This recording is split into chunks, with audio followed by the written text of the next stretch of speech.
Hello, and welcome back to the Roundtable podcast, the show where we talk about Elden Ring, the current issues, and how to address them. As always, I'm your host, khknight, and with me today we have returning guests and friends of the show, Bathedinbrena and Endathelion. And today we have a new guest. He is a fairly big Elden Ring content creator and just Souls content creator in general. Say hello to Dangitjm. Howdy. Unfortunately for y'all, I'm here now. Yes. So it's an honor to have you on. An honor to have all three of you on today. We have a pretty packed discussion for this month's episode. We're gonna be taking a break from talking about the smaller like balance aspects of Elden Ring to talk about the more broader multiplayer aspects. So we're going to be talking about just how co-op works, how invasions work, how duels work, the current state of that, and how that's going to affect the long-term health of the game going down the line, and how we think FromSoft should make changes to them to just make it better and save the community in the long term. But before we get there, we're just gonna talk about some current events that are happening in the news. There's like a lot of rumblings about certain build videos, the IGN build guide, which has been getting a lot of roasting. And the Elon Musk build, he showed off his build on Twitter, and he's been getting roasted for that. So yeah, we'll start with the Elon Musk build. So he has 100. He's level 111. He has around 30 vigor. He has 2 shields. He's fat rolling, and he has the Radgon sword seal. So this guy, if you don't know who Elon Musk is, he's the richest man in the world, one of the smartest guys in the world. He owns Tesla. He owns SpaceX. He makes electric cars and spaceships. And this is the smartest guy in the world, but he doesn't know how to take a screenshot with his controller or keyboard. That's the first thing. And also, his build is pretty shit. So, have you guys seen that? What do you think? Dang, Jim, we'll start with you. I think the biggest thing that got me was so even with the Radigan Source Seal on, even with another talisman on to increase his health, he barely gets over 1,000 HP. And if anybody that has played around with Elden Ring, particularly at the end game, especially when you get to like the mountaintops of the giants, when you get to Farum of Zula, and especially when you get to like the Hallowed Tree, 1,000 HP is nothing. And the fact that he's fat rolling, the fact that there are 2 shields in the offhand, it's just I'm not sure what's going on there, but for whatever reason, it's working for him. So I guess all the more power to him. But I don't. I feel like if anybody feels the need or the desire to copy that build, they're playing a challenge run. I think that's a tougher challenge run than playing through the game on level 1. But all the more power to y'all. Enda? Well, I mean, I think I know the secret on this build. I think I know the gem in it. He has Moonveil, so obviously he's going to two-shot everything, so it doesn't really matter. It's just like someone who's clearly never played one of these games before, hasn't really done much in the ways of research into like how to make builds, goes for high DPS and low like health and low absorption. Like it's a bit silly. It's fun to like meme on these people, but like at the end of the day, like they're clearly new. They don't quite know what they're doing, and if they're able to finish the game doing it, like more power to them. Although there's no mimic tier in there, so maybe that's a suggestion we should probably give them. Yeah, maybe he's working on grabbing that next. Brena? I think that this is a good example of experience is more important than intelligence in some regards. Like how kids, fight with their parents and they think that they're smarter, but unfortunately, the parents have a lot more experience, so they're the ones that are guiding the children, even though they might technically be smarter than the parents. And then I just think this guy has probably not played one of these games before and getting used to stuff and still hasn't quite figured it out. And I don't know. There's nothing wrong with that. He said it seems to enjoy it. Like he's talked positively about Elden Ring on Twitter, so I appreciate that.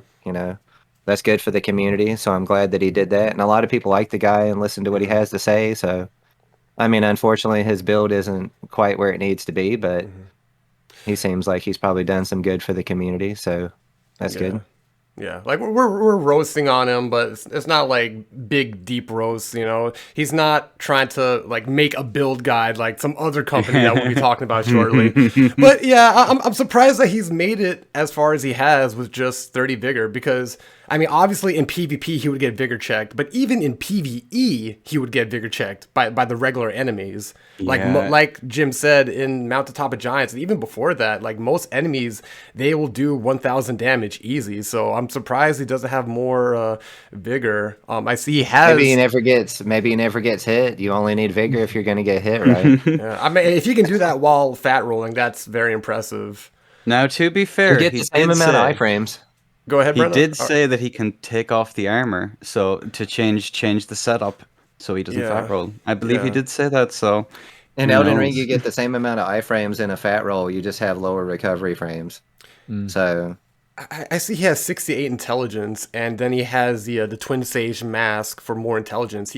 Honestly, he could just take that off, level up his intelligence to like 70, and then use the flask that increases your intelligence by 10 points to get him to 80 intelligence.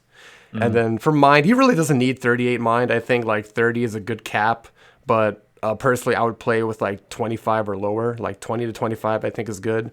Endurance 23 is all right for the kind of armor that he's wearing.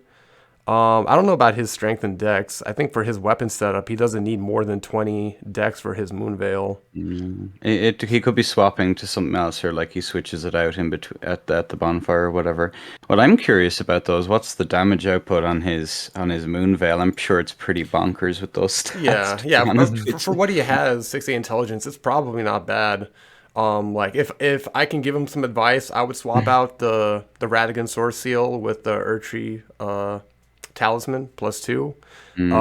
Lower his mind by like 10 to 15 points. Put that into vigor. Maybe lower some of his dex. Put that into vigor. And then after that, he'll have a pretty solid build for 111. And ditch the second shield. That too. Maybe put I his. think Go ahead.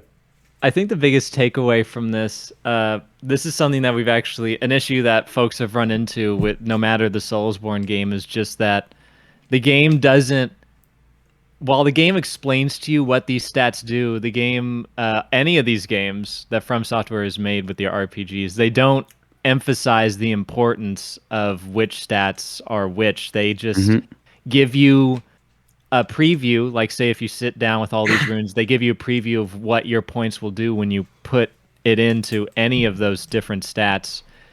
But as we've come to know, we've played these games enough. Oh, certain stats are more important because they have breakpoints at certain tiers of the stat. So, for instance, like vigor hits like a relatively small soft cap at 40, but then still gets you health up to 60. But the game doesn't make that apparent to you of like it doesn't give you a tip or a suggestion of like, hey, maybe you shouldn't need 38 mind here, Musk, but maybe you should instead put like, imagine just putting like 18 points away from that, keeping mind at 20, and then putting those 18 points into vigor. Well, guess what? Now he has like almost 50. His HP would go from like 1,000 to nearly 1700. I think when you're at 50, Something along like those lines, yeah. 1,700. Suddenly, I bet he would have a lot easier time, or anybody would have an easier time going through the end game, especially. Rest assured, even if they're heavy loading and all that, but put onto that with that medallion that increases the health, that 1,700 becomes 1,800. The higher the HP means the more mistakes that you can make. The game doesn't make that apparent. The game just it sort of gives you your own garden, but it doesn't explain to you how to properly plant the seeds in order to make exactly the kind of build that would be better than what we're seeing right here. Also, I think just one final note about heavy load. Elden Ring is probably the most lenient when it comes to fat rolling, as we call it. If you were to heavy roll in a game like Dark Souls 1 or 2, it's so apparent that fat rolling in those games will get you punished so much so because of just the animations involved. There's like a visual and audio feedback when you like slam your back against the ground. But in Elden Ring, there are ways to circumvent that heavy load through even just the Ashes of War, like quick step, and even more so Bloodhound step.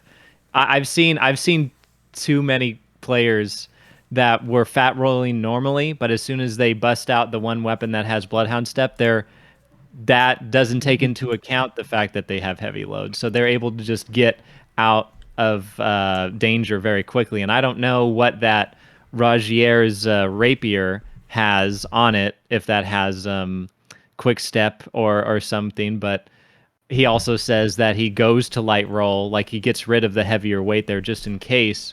So maybe there's some back and forth there, but the biggest takeaway from this is that if we do give folks like this any credit that keep their vigor low, like keep their vigor even with the rest of their stats, that a majority of that isn't actually their fault if they haven't played Souls games before. It's definitely software's like obscurity with their stats. You almost have to play the game like a first handful of times to really then begin to learn what stats are more powerful than others at what portion of the game. But if this is the first time he's ever played a Souls game and it's Elden Ring, then this is actually par for the course.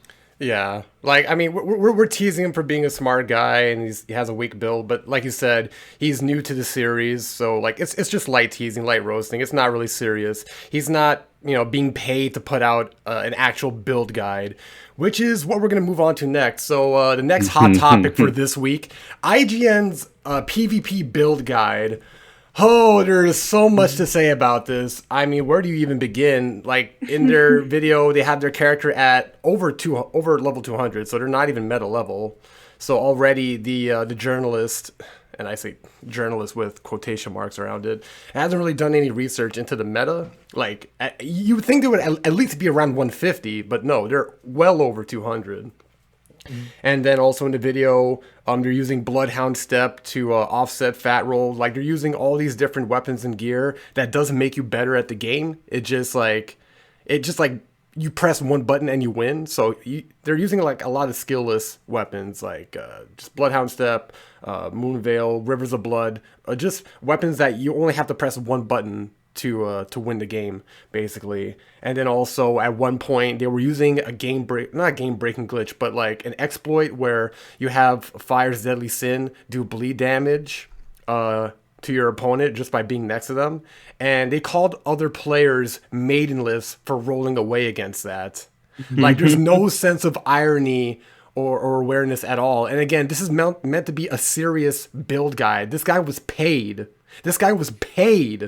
to make this video, and it's just face palms all around. So we'll start with Jim. What's your opinion on that whole video?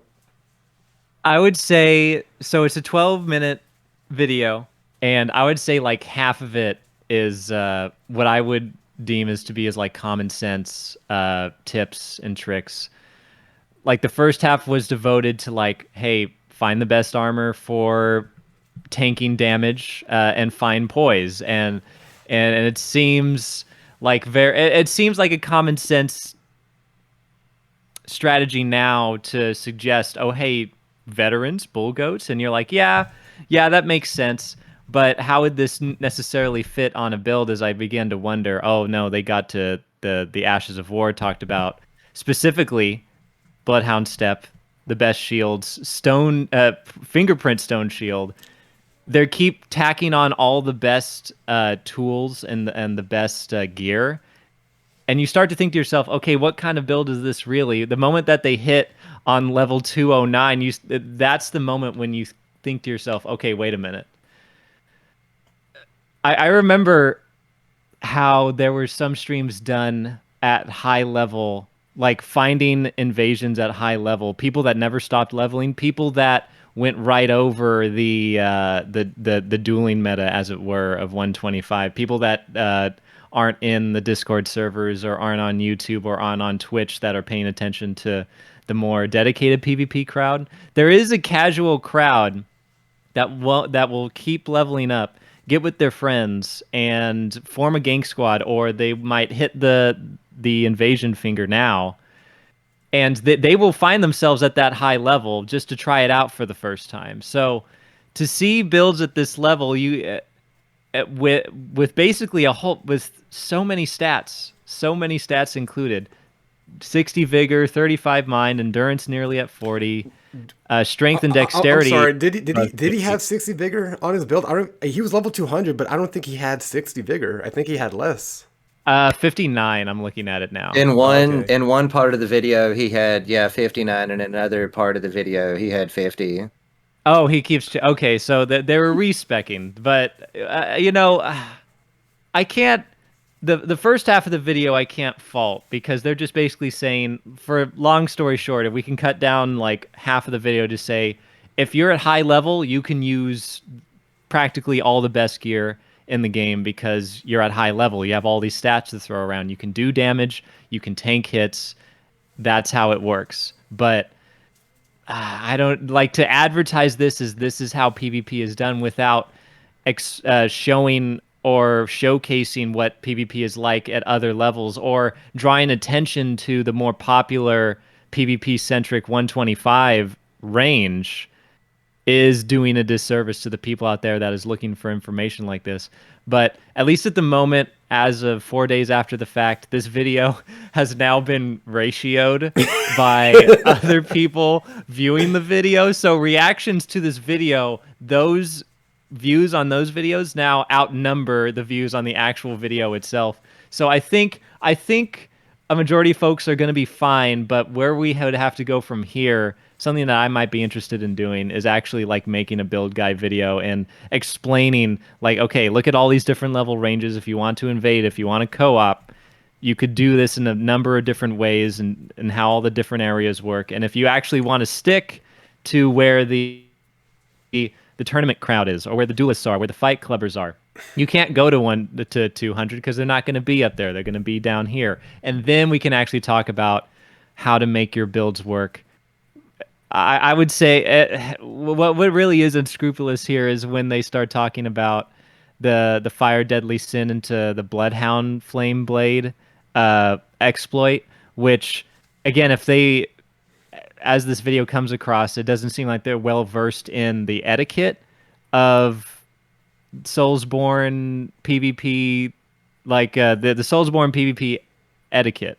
So any other player, if they learned about this exploit, but they weren't in the community already, they would be like, "Oh, hey, this is a neat little trick." But the moment, it's almost like sacrilege if you were showing up with a fight club and doing that. That would get you blocked, or that would get you severed out of the world. For half of the video, I think is harmless, but then the other half gets into a realm of like naivete, and it's a shame. But I feel like the community is cleaning up after it and saying, "Hey, don't do this." We do need to focus on providing sound information, and I believe we're doing just that. Mm-hmm. Yeah, I see all the people just roasting IGN, ratioing the video, disliking the video, and leaving their comments. So hopefully, like, casual audiences, when they see that video, they'll see all the comments and the reactions, and they'll realize, okay, maybe I shouldn't be watching this. Maybe IGN is spreading misinformation, and I should go look up a YouTuber who's like dedicated to Souls for better information. Enda, give your opinion. Good God. It's incredible. It's an interesting watch, because I think, as JM kind of pointed out, like, it's very clear that the person is very disconnected from the scene. And to be fair, the audience that they're aiming it towards is also fairly disconnected from the scene. Like, you have he was healing in a duel, I think, at one point. It was just very odd video. A very, very odd video. He was using the physic with the crimson tier. Okay. But like, Yeah, if you're still using the healing healing. physic, it's the same thing. Yeah, but like, at the end of the day, it's like, I can imagine why they made the video for like level 200 plus, because that's where the majority of the player base is now. Like, the majority of the player base has moved beyond the 125 bracket. At least that's how it seems. And according to the likes of Scott Jund, who've been invading up there, that seems to be where they're getting the most amount of activity.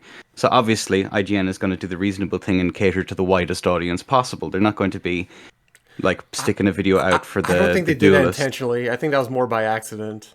I can't be so sure. I mean, they may have sent surveys out beforehand. That there's no way that they just like. I refuse to believe that this is this joke of a video isn't. I mean, clearly by at least watching the whole some way video, you know intended. you can't give them too much credit. But with the majority of the player base up there, yeah, probably a build video far around that level probably needs to be made because again, there's more people there. That's where people are, and some people never play through the game again. They'll just do their one playthrough and maybe PvP for a bit and have fun. But it's definitely interesting from someone who's so ingrained in the community to kind of look outside of it, the somewhat more casual audience, and kind of see what their perspective is in the game. And it's kind of sad, really, that it is just high poise stacking, very high damage, not really concerned about engaging with the mechanics of the game. That's kind of the bit that took me aback. Like, reaction rolling and stuff like that is one of the core skills in all of the dashing in Bloodborne, but in all of the games it was incredibly important, and these people want nothing to do with it. It's a skill that people should ultimately be trying to work on if they do want to get better at these games. It's just interesting looking out at how other people think of the game, and the exploit is the fact that that's in the video. My word, like hopefully, one thing we can give them credit for at the end of the day is at least Bandai and FromSoftware now aware that the glitch has been Yep. fixed. Yep. So at the end of the day, there's some benefits to this, I guess, but it's still rather unfortunate that this was put out into the world, and we'll be seeing an awful lot more people using your cross snaggies. You'll be using your fingerprint shield and all of that really nasty stuff, making our people who play this game on a regular basis a bit more miserable for a while. And now we're going to see that glitch more, that exploit that they showed. Can't wait. Cannot wait. But yeah, that's pretty much my thoughts on it. Brenna? I think that like you and like all you guys like pretty much summed up all the shortcomings. The only thing that I didn't hear mentioned was how they said Dragon Crest Great Shield Talisman. They said like 14 or 17% in PvE it's 20%, and they also implied that you get that same 14 to 17% in PvP. And they also listed the Shrouded Crystal tiers wrong. They said 4 to 5% when they're 10%. So the guy is just completely lost. Doesn't even know like how the items work or what the percentages are. And yeah, like nobody does unless you know where to look for that stuff. But it just seems really uninformed. Unfortunately, like a video like this is going to do more harm than good. Like I think, I've read Game Informer going like way back and have seen like a whole bunch of reviews written over time, and I guess at the end of the day, like these people it's just their job, so they're putting these out, and this might not even be like this guy's like favorite type of game, like he was just assigned this to make this type of guide or whatever. So I mean, it's just not a PvP centric guy, just trying to earn a paycheck, and so probably a bad combination for the community. Absolutely. I'll give him credit for this, and Jim kind of pointed this out. For the first half of the video, he's recommending all the stuff that would almost guarantee you a win. So if you only care about winning, the first half of the guide is good. Stack your poise, get your bull goats, get your rivers of blood, your moon veils, and you're gonna win a lot of matches. But just the second half of the video is just filled with misinformation. Like, the guy didn't even bother to go onto Fetch Your Life or some wiki to get the right numbers for, like, the Scorpion Charms and the Sword Seals. He was just putting out random numbers that no one in the community has, like, mentioned. Like you said, like, with the 20% with this and that. Like, the guy just made up numbers completely. And, he's being paid for this. So you think if you're going to put out, like, a PvP build guide, you should be someone who actually does PvP regularly. Like, they can't have a casual come in and make a build guide. Like, they should have at the very least consulted one of the content creators for Souls who can give like better information on the subject. So like just from a journalistic standpoint, it was just very lazy. It was lazy for the writer and it was very lazy for the editor. But that's just par for the course for IGN. They've had this problem for a long time. It's just gaming journalism in general is just it's in a very sorry state. Like these people don't take their job serious enough, and that's why people prefer getting their news and guides from YouTube. You know, they watch the Angry Joes, they watch the Scott Juns, and they get better information than those guys because you can tell like they actually care about their craft, they care about their integrity, and they care about putting out the right information. I'm sure IGN is not going to take that build video down. That video is going to stay up, and they're not going to retract it at all. They're not going to apologize. They're just going to pretend like it's all fine and dandy, and the people disliking it are just haters. Well, the thing is, it's going to be buried for such a long time under all the other stuff they put out. And I think, like, it doesn't really matter, be it like the old publications like your IGNs or if it's YouTube, all of these have pitfalls wherein you're encouraged to put out as much content as you can. Like, and this is just like a result of that. You see the same in YouTube where sometimes the YouTube rules like mess up. You see at the same time with these journalists, these like outlets and stuff like that, they do the same, they mess up. But they're not encouraged to like I don't know if they'll ever need to apologize for this video, to be honest with you. I mean, it's a shambles, but honest to goodness, like it's. I think it's important to remember, like as a piece of history, to remain there forever, as a reminder of the state of the game at this point after all this time. I think that's like worth it in and of itself to leave it up. To be honest with you, that would be my outlook. You're right. It would make a good time capsule to see the game in its worst state after everything's been patched out. But yeah, moving on. Speaking of casuals, we're seeing a lot of people talk about the new co-op mod. We've been seeing a lot of people talk about how much they hate invaders, and Scott Jund, he talked about this in his recent video about how the general casual community and all the new players coming into Elden Ring, how they feel about the invading community. They seem to treat invaders like they're just out to ruin people's days, like they're bad people, and just like invasions in general, they get a lot of hate. And like these people don't understand, like this is a part of the game. This is a part of what makes Elden Ring unique. Like if it was just if they had co-op and PvP separate, then it would be like any other video game. But invasions was one of the core aspects that made Demon Souls and Dark Souls so popular. It was something unique and different. It was asymmetric. But yeah, with the co-op mod, we're seeing how people are actually in a way making the game better, because one of the things that always sucked about Souls games was how you can only co-op if you have the boss alive, and as soon as you kill the boss for that area, you can't co-op in that area anymore. So like if there's anything that you left over, sub bosses, or there's like an item you didn't get, you can't go do that activity with a friend. And Dark Souls 2, it tried to fix that issue by having like an item that lets you summon people for a limited amount of time in an area where you killed a boss. But Elden Ring didn't do anything like that. And I feel like for an open world game especially, they should allow you to summon people after you kill the boss. Like they should have opened it up more. And that's what the mod did. So I'm going to move on to the guests, hear their opinions. Jim, we'll start with you. What do you think about like how co-op works in its current state, and what are your thoughts on the mod?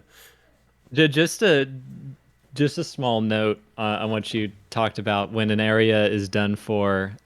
Whenever you find whatever the boss fog is and you defeat them, you actually still can summon folks after. It really depends on the area. If you like, for instance, if you go into one of the ruins scattered through all, like, say for instance, like the lake Lunaria, and you kill any of, like, if you kill a roaming boss out above, or if you kill a boss out in some of the ruins, you can still go right out of the ruins or still put a summon sign down and continue the open world. I think where the issues really come in is when you defeat everything that there is, and then you're still not able to co-op through the rest of it.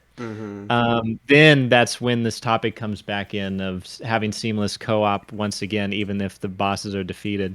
And this is something that we actually are coming to a head with From Software Design, a take that I'm starting to come to the realization of is From Software online design is outdated, one could say, or archaic, because at one point in time, during the days of Demon Souls and Dark Souls 1, these games were a lot more condensed, smaller, linear even, where you would summon folks at the beginning of a level. Imagine like Undead Burg, you would pick somebody up right next to that, and you would progress through those cramped hallways and the bridges of the Burg before eventually you got to fight the Taurus demon.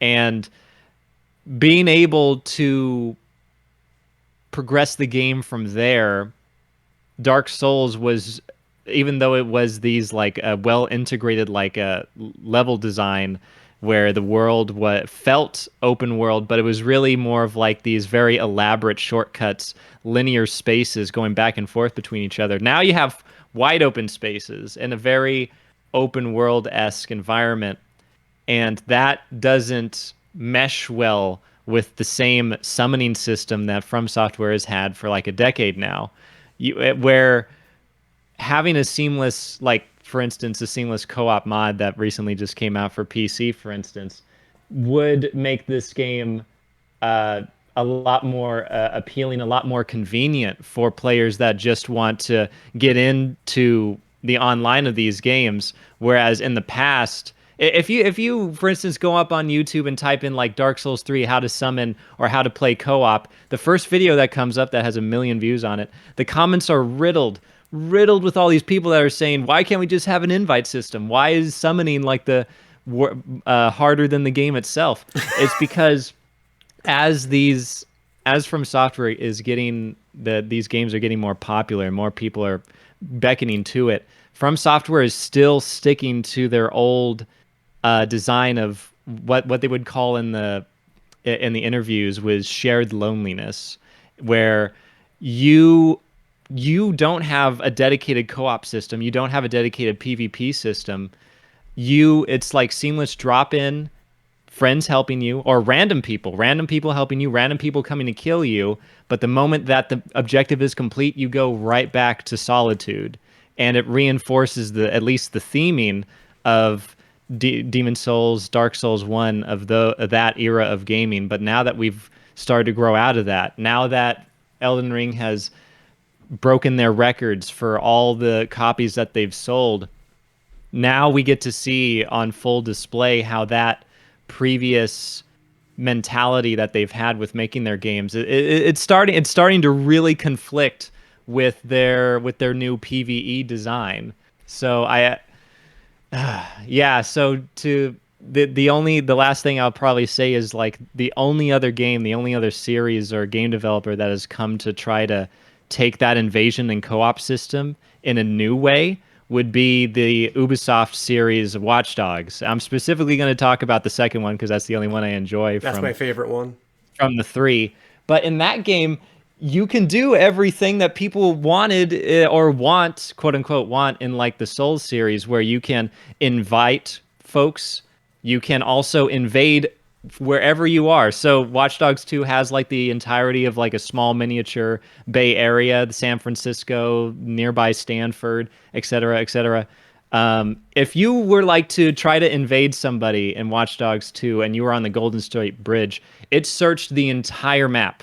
Whereas in Elden Ring, if you were an invader and you tried to invade somebody in the lake, it would only get like a small section of the lake. If you tried to invade the academy, it would invade like one small section of multiple sections of the academy, and it wouldn't invade anywhere else in the world.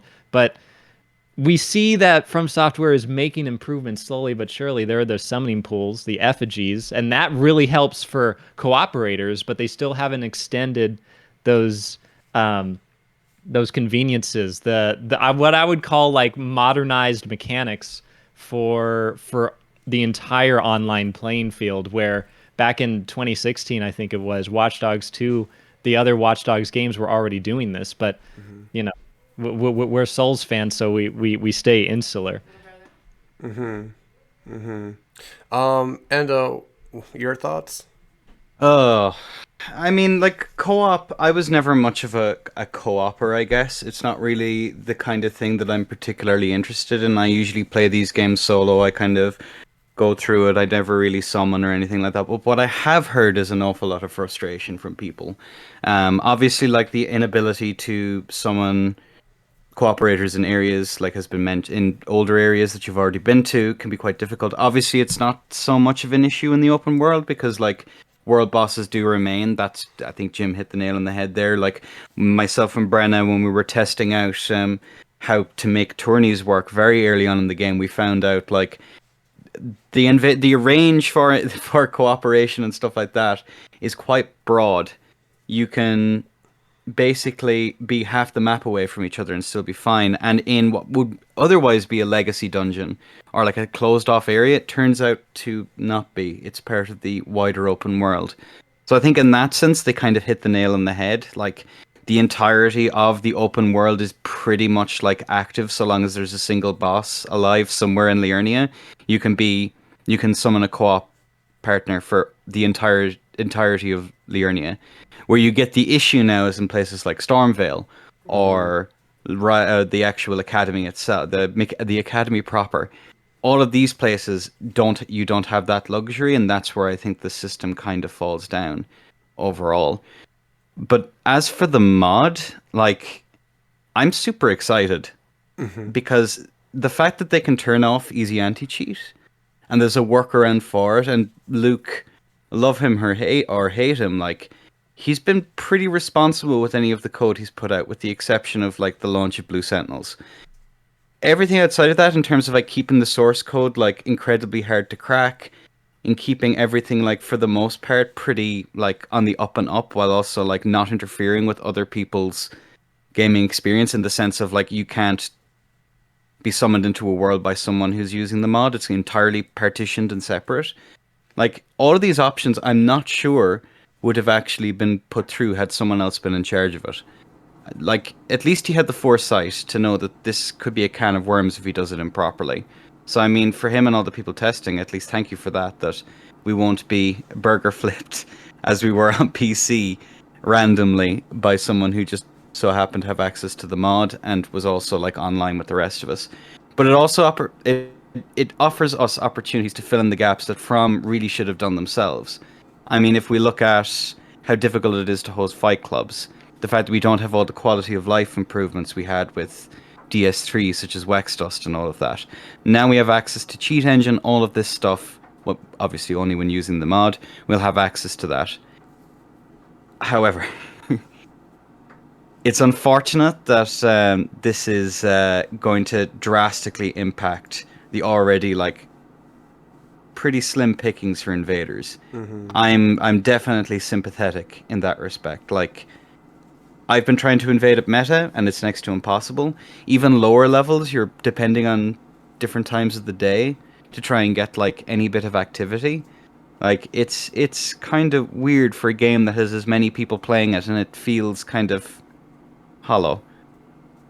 That it doesn't feel as alive as some of the other games were. But that could be a problem on From's end. And to be honest with you, how many people have downloaded the mod now? Something like 30,000 or something like that. Wow. Like, there's going to be an impact, but I'm not sure if those people were going to be all that much fun to invade anyway, to be perfectly honest with you. As much of a part of the game as it is, but carry on. Sorry, excuse me. I have a question for you. I haven't been able to do too much research on the mod. So does it turn off invasions? Because that's the sense I get from people's reactions. Like how does the mod work exactly? So from my understanding of it, now I haven't downloaded it yet, so I haven't had a chance to mess with anything. It basically uses its own private server system, so as to be connected to only people who use that mod.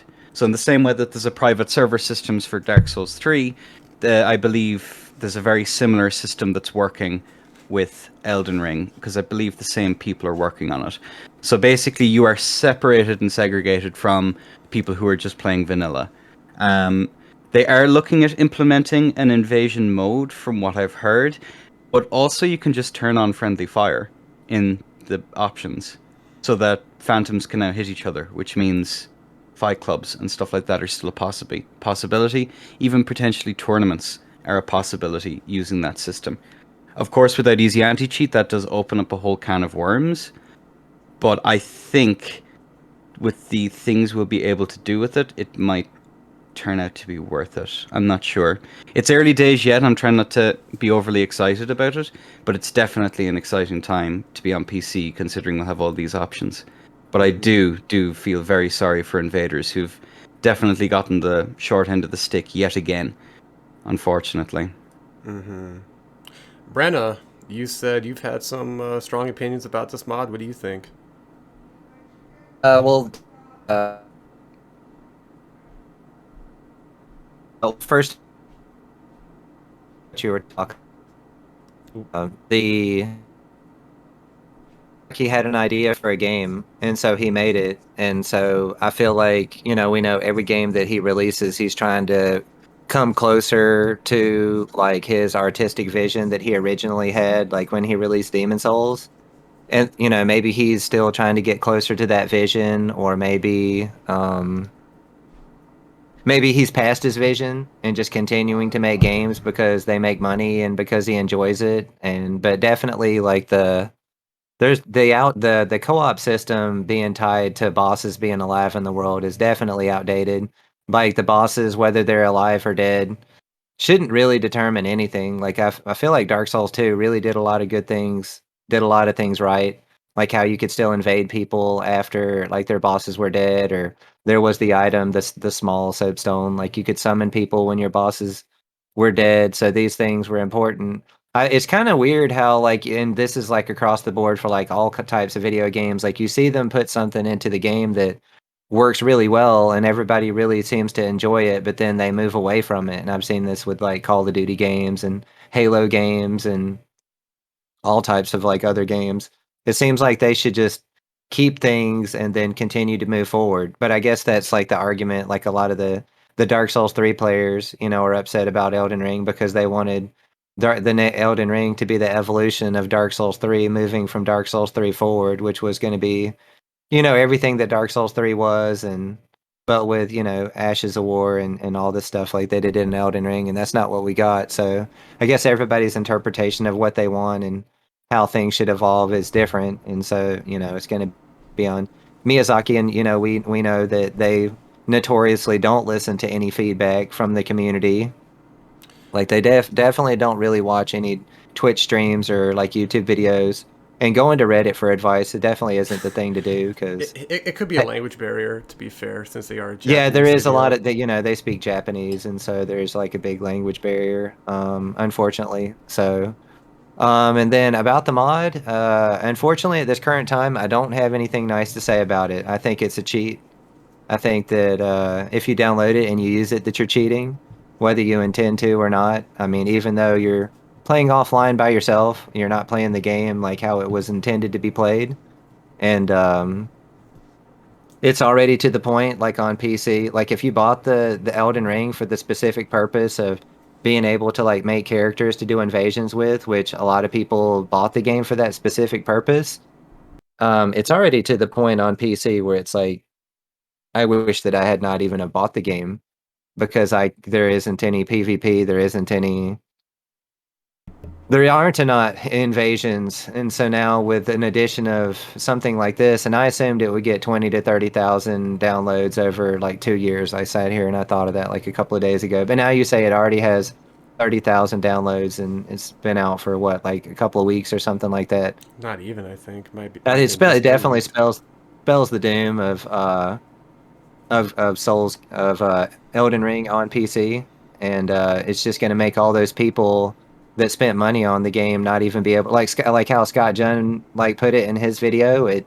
It's like this just makes it so people can't play the game, and so I can't remember what I spent for Elden Ring, but I don't even play on PC anymore. I got on PC. I've been on PS5, but I got on PC like last Thursday, like before like the tournament I did, and like said, "Oh, let's try to do some invasions." I did not get a single invasion in any area, and I went to like numerous Mhm. areas, and I just hosted invaders and then like did PvP that way.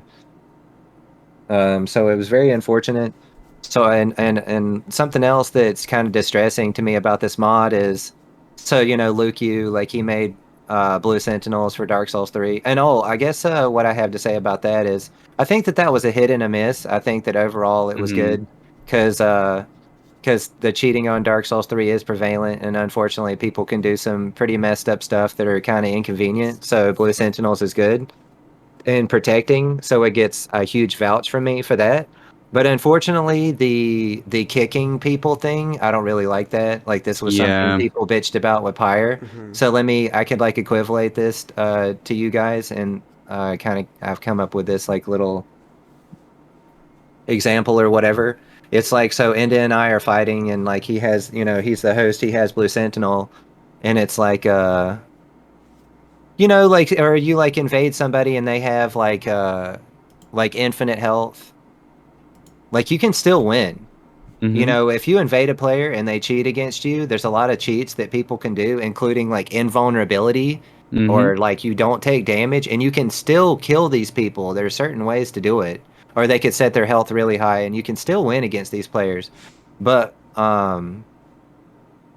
like something for me that I think is stronger than like invulnerability is like not even playing at all. So like if I invade Enda and he turns on invincibility or whatever, I can still win. But if I invade him and then I do an unexpected or unintended glitch like an Estus cancel and then he kicks me out of the session, like kicking somebody out of the session is probably like the strongest cheat. Like that's stronger than Mm. going invulnerable because you're just ending the session and nothing else can happen at that point. No one you cannot possibly win anymore. Mhm. So Blue Sentinel, unfortunately, or fortunately, has is good because it protects people, but unfortunately, the kick thing that's a pretty strong cheat, which whatever somebody did against you that you responded with by kicking them, like the kicking them thing is way stronger than anything that that they could have done. And then Mm. for Elden Ring, um, with the co-op mod, it's the same thing. It's an extremely powerful cheat, and it's cheating everybody that spent money on the game and making it so they can't play the game how they want to anymore. And it's kind of scary. And this was the last thought I had that because there's nothing to stop him from doing this in the future, also. So it's like, so let's say Dark Souls 4 is coming out and you're a PC player and you want to invade. Like, you have to think to yourself, is he going to come out with a seamless co-op mod again and make it so I can't play anymore? Like, should I even like buy this game? Like, it's kind of unfortunate that you have to think about stuff like this. So I made a boo boo earlier on. I said there was 30,000 downloads. I'm actually completely incorrect. There's nearly 60,000 downloads currently, unique downloads. It's also important to remember that Luke as well was instrumental in working on the Sekiro multiplayer mod, which was another thing that he worked on. We're using a very similar system to this as well. And the only thing I'll say about the cheating thing is, yeah, using unintended mechanics is cheating, obviously. But that cheating can be both good and bad, to be honest with you. I think that having access to the cheat engine for Dark Souls 3 was instrumental in allowing the dueling scene to flourish as well as it did on that game. But again, it did come at the cost of so much. So it's always a double-edged sword, unfortunately, regarding these things. So it's just important to keep that in mind. While it is pretty bad, and it's definitely going to be rough for invaders, especially long term, but it gives us access to a bunch of tools. It's not just black and white. There's a whole bunch of other stuff going on there. And it gives us access to the tools that could make potentially the game better if the developers don't do it. So there you go. That's just something I'll say. That's my last thoughts on it anyway.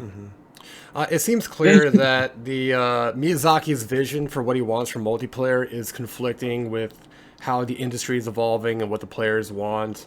And I think there is a compromise that could be made. Miyazaki's vision, for people who don't know the story, his inspiration for co-op was on a winter night. He got stuck on a hill. His car was stuck in snow, and two people, they drove up behind him and they pushed his car off the hill, and he was able to drive home and get home safe. But he was never able to see the faces of those people who helped him out. He wasn't able to thank them, so it was just like a kind of transient experience for him. And that's what he wanted to simulate for multiplayer. He wanted people to just come like in and out, they help you, and then they disappear. And so I felt actually like with Bloodborne, I think he achieved that sense better because you're not intentionally looking around picking up signs. In Bloodborne, it was more you turn on a setting, which was ringing the bell, and then people would naturally pop into the world if you happen to be within their proximity. But then after they're in the world, they can only leave if they kill the boss. And I think it would have been better for Elden Ring if people they naturally come in if they're like within proximity. So like say if they had like a bell system like Bloodborne, if people just naturally came into your world if they're within your proximity, and then they can naturally leave at any time.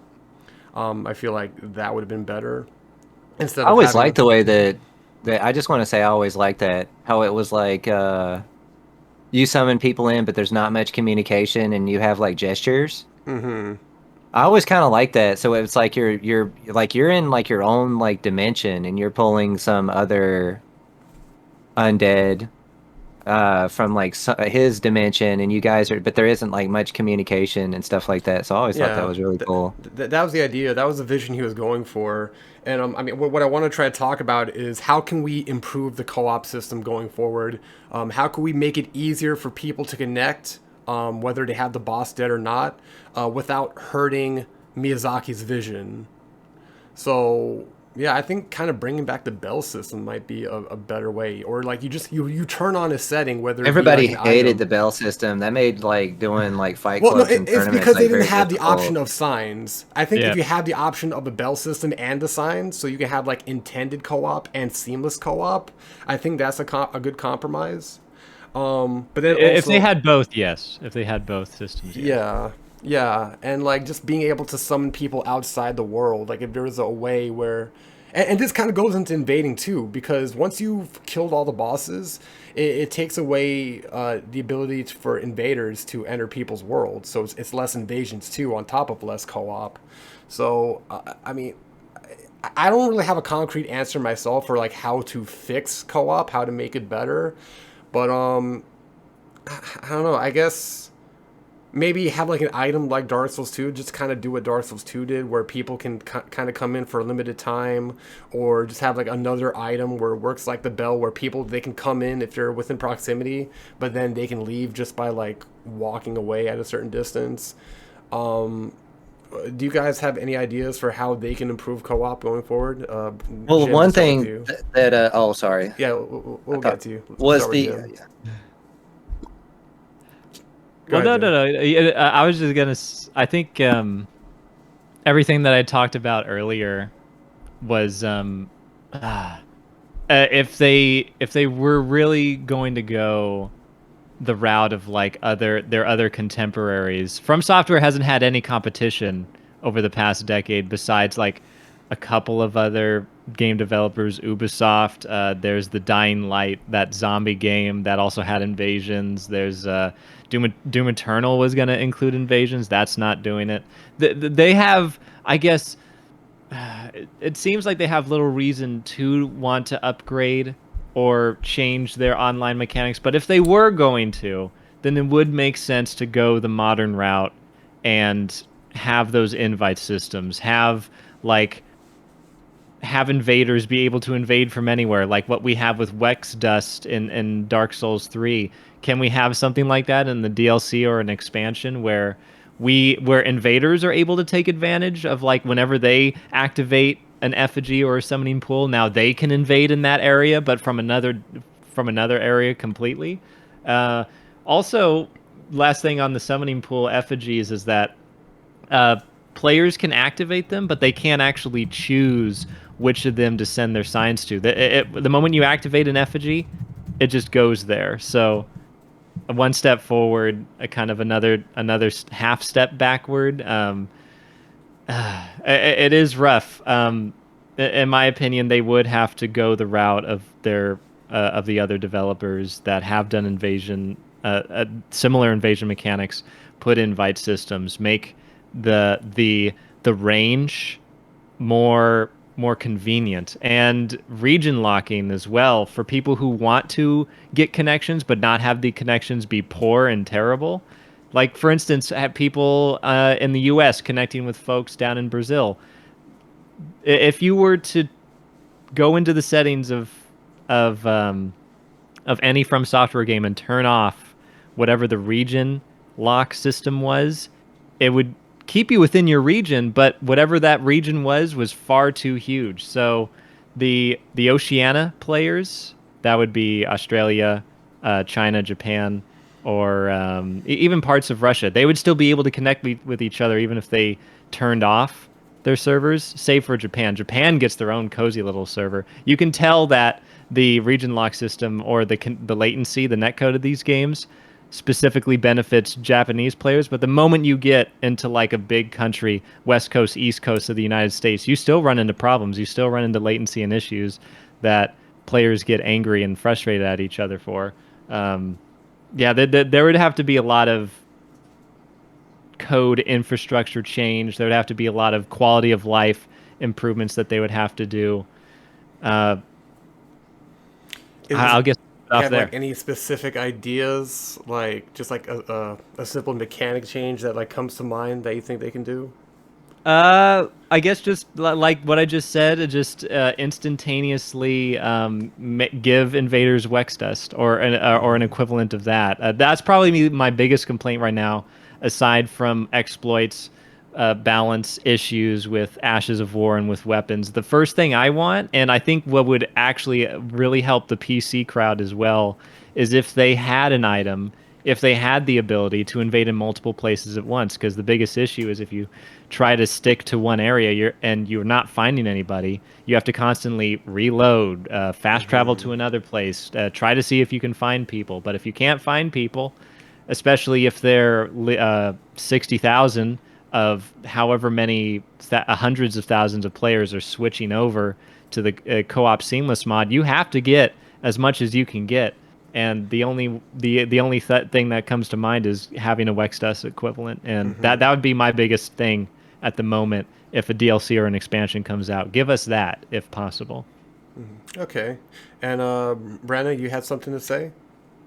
I would say that they probably just need to, like I had said before, they just need to give us everything that we have got in the past, and then just give us everything again, but give us like the appropriate items. And I know it's like a lot, maybe for them to just give us like a bunch of items for specifically to do co-op and multiplayer. But that's really just the way that it seems like it needs to be, or there needs to be like a combination of items. Like we definitely need like an end game like Wex Dust item going forward, so you can invade like all areas at your soul level and weapon upgrade.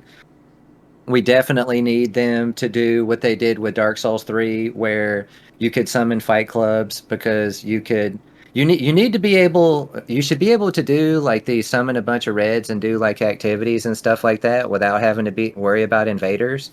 And Dark Souls 3 like gave us that. But like the other games really didn't. Like you couldn't do like a fight club or a tournament in Dark Souls 1 or 2 and not be interrupted really. You just had to like, get lucky.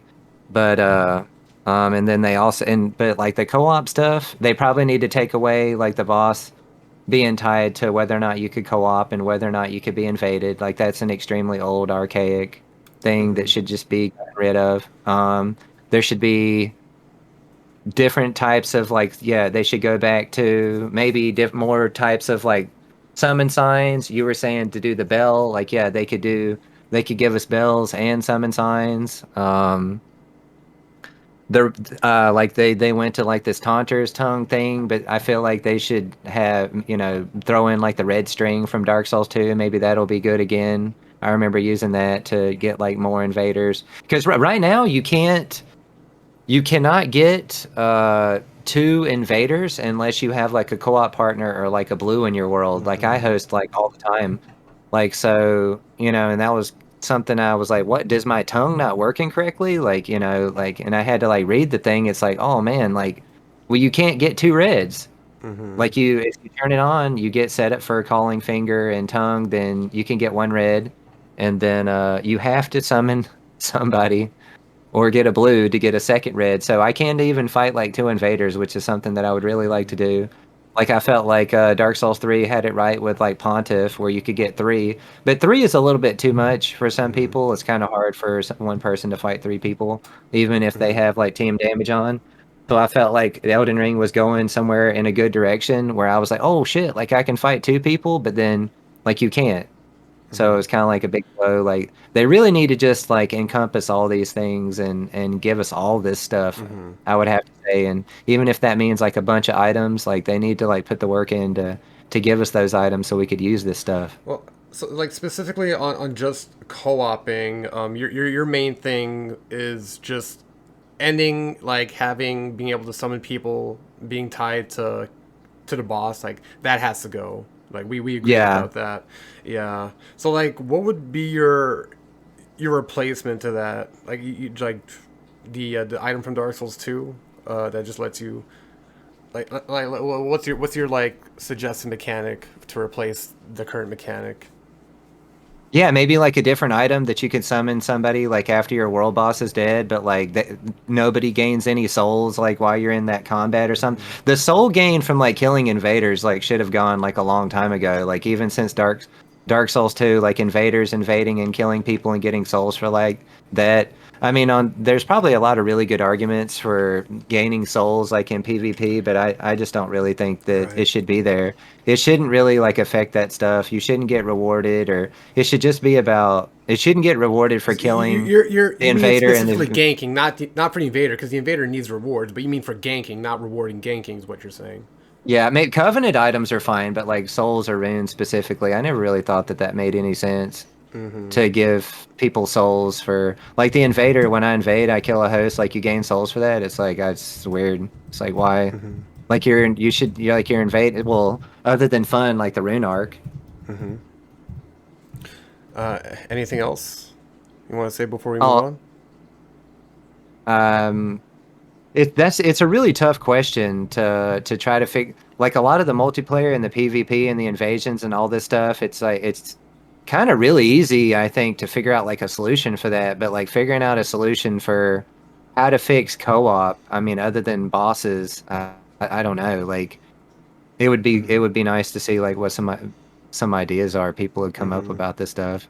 Well, hopefully we can see like a mod that can keep like allow people to co-op wherever they want, but still keep in invasions. So we'll just have to see. Enda, what are your thoughts? How to improve co-op and stuff. One of the problems you have to remember is like if you make a rule for players, especially in a multiplayer game, people are going to game it. So for me, unfortunately, the answer to that is to have like a solid infrastructure for the netcode. Because as it stands right now, between EAC, so easy anti-cheat, and like the state of, especially in the first couple of weeks of the game, the state of the network, it's like that needs to change. From should have been fixing that from the word go. Um, the fact that my computer, which is I think generally pretty okay, it's a good rig, can barely run the game. Um, that and it's only because if I use something that turns off EAC and I play on offline, my frame rate is perfect. Like stuff like that, those quality of life things will overall, I think, not only just improve co-op, but improve the overall experience. JM mentioned the for like co-oping with just I'm sorry, regular you kind of cut people. out there. Can you repeat that again? JM said it earlier on about like having better servers so that we're connecting to people locally, especially if it's some stranger online. He's not skipping around the place. Stuff like that for the more kind of like tap in tap out kind of co-op would probably be a good idea. And the player limit. We are so constricted, not only from the PvP side but also from the co-op side, in the fact that there's only 4 people max in a world. This is a huge problem. And it can only be 3 of your you can only have 2 of your friends, and then someone can come in and try and ruin your day. It's we're so limited with what we can do based off of that. So I don't really know what From can do. Obviously, having a similar system to DS3 where you like flick on an ember and you can also like someone reds in when unembered, stuff like that is probably a good idea. But I don't know, because you open up a whole can of worms when you allow people to be invaded when there's no boss alive. Because now we can't do tournaments, Yeah. or we have to hope that no one invades our tournament and no one tries to snipe it. It So, seems like the especially on main. PC. I just want to Carry say it, one go on, thing. go on. Yeah, I feel like the main thing that they struggle with is like finding a reason to send people home once they're in the world. because that's the part that Miyazaki wants to preserve. From like his experience having the people come in and help him, and then he never sees them again. Like he needs something that can push people out of the world after they're in. So right now that system is killing the boss. They kill the boss, now they're pushed out of the world. They need to change. They need to swap that out with something else. They need a different reason to push people out the world. So that's what we gotta figure out. I'm not sure what that is. Perhaps a timer would be a way to do it. I don't know. Like at the end of the day, like I really appreciate FromSoft's vision and how they come across it. But at the same time, like I'm happy to disregard some of that every now and again if it like improves the overall experience players are going to have. I think that vision is one thing, but like how happy the players are with the result is a completely different one, which is why I still find it surprising invasions are even still a thing in these games. To be honest with you, that they've kept it in for so long despite how much backlash they get. But as to the answer, maybe a timer is one way to do it, but that could be gamed as well. It's like the trolling potential still exists there. I really don't know. I'm at a loss, but player limit is definitely something that needs improving. Like across the board, that would improve everyone's experience from co-opers all the way to people hosting and trying to participate in tournaments. Okay. So, yeah. Okay, so yeah, co-op, not an easy thing to figure out. Definitely, there needs to be something that can replace the system of pushing people out of the world when a boss is killed. Like just that whole mechanic, everything being tied to the boss. That's the main issue. That's what needs to be addressed, and that's what they need to figure out a change for.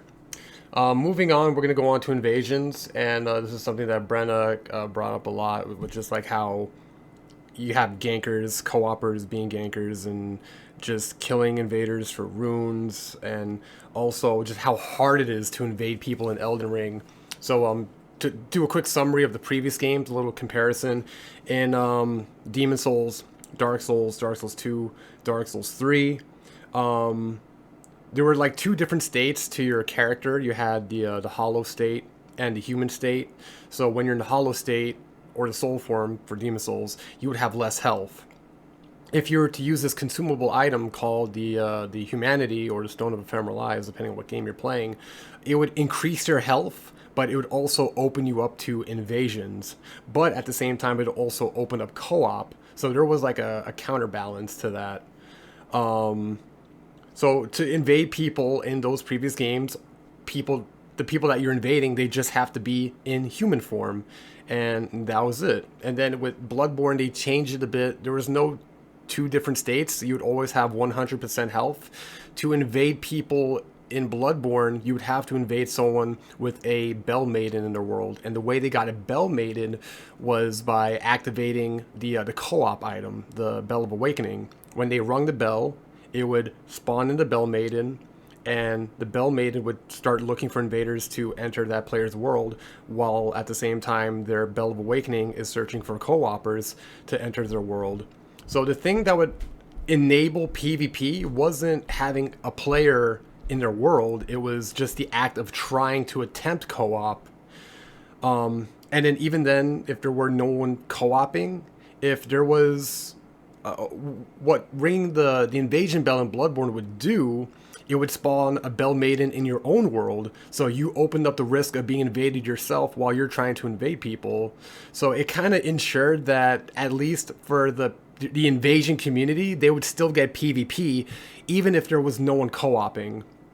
And now going into Elden Ring, it's even more restrictive than that, because to invade at all in Elden Ring, players have to have a co-op partner in their world. And as we touched on previously, having players in your world as a co-op partner is limited, because if you didn't have a boss alive at all, then you would not have a co-op partner. So that limited how much you can invade. And then on top of that, you can't invade players who have, like, say, their rune arcs on, because there is a humanity equivalent in Elden Ring. You have the rune arcs, and it pretty much behaves in the exact same way, but they don't let you invade people who have their rune arcs on, and they don't let you invade people who have their fur-calling finger remedy activated. You can only invade people if they have a player, and with the issues that we talked about with co-op and how limited that is just like issues compounding on top of one another. And so what I wanted to talk about is just how we can improve invasions. And I think, for me personally, I think the simplest thing to do is to just look back at what they did in the past, allow players to be invaded if they have their rune arcs on, or if they can't do that, allow players to be invaded if they have the fur calling finger remedy activated. So I'm gonna move on to Jim, just hear his opinions and thoughts. What do you think about the current state of invasions and how they can be improved? So let's see. Removing solo invasions was, I remember that was a hot topic even leading up to Elden Ring's release. My take, at first I was a bit scared because, just like we've been saying, restricting who you can invade does limit activity. It limits the quantity of folks you can find. And yet the more I thought about it, the more time I actually spent playing Dark Souls 3 up until that point, I then kind of realized that no, I would rather prefer quality over quantity. Again, I don't want invasions to dip down to only finding like 2 in like half an hour kind of quantity. I still want there to be a healthy amount of folks that of worlds invaders can get into. But when one thing I've always noticed, and this was the biggest of issues throughout all of the Souls games, Bloodborne, Dark Souls 1, 2, even before there was even weapon level matchmaking. Imagine this. You would invade solo hosts, and characteristically, since there were no weapon level matchmaking, invaders could show up with fully kitted gear, particularly if they upgraded their armor in Dark Souls 2 and 1. The host would barely be able to do a dent on them, and they would just get one shot to all high hell, depending on whatever the invader brought, or if the invader wanted to torture them, because a big part of like the low level invasions was the trolling factor, sort of like being an asshole and being an evil asshole was a big part of like of that earlier invader low level culture that FromSoftware wanted to curb. And we saw that 3 when they ended up changing, not only once with the weapon level matchmaking, they ended up changing it even more so with like some of the later patches where they made it more restrictive. Like if you were trying to invade folks below like +4. Long story short, I'm okay with solo invasions being gone by invading people naturally. I would rather invade somebody who wants to be invaded. Because what would happen, so let's take Dark Souls 3 as an example.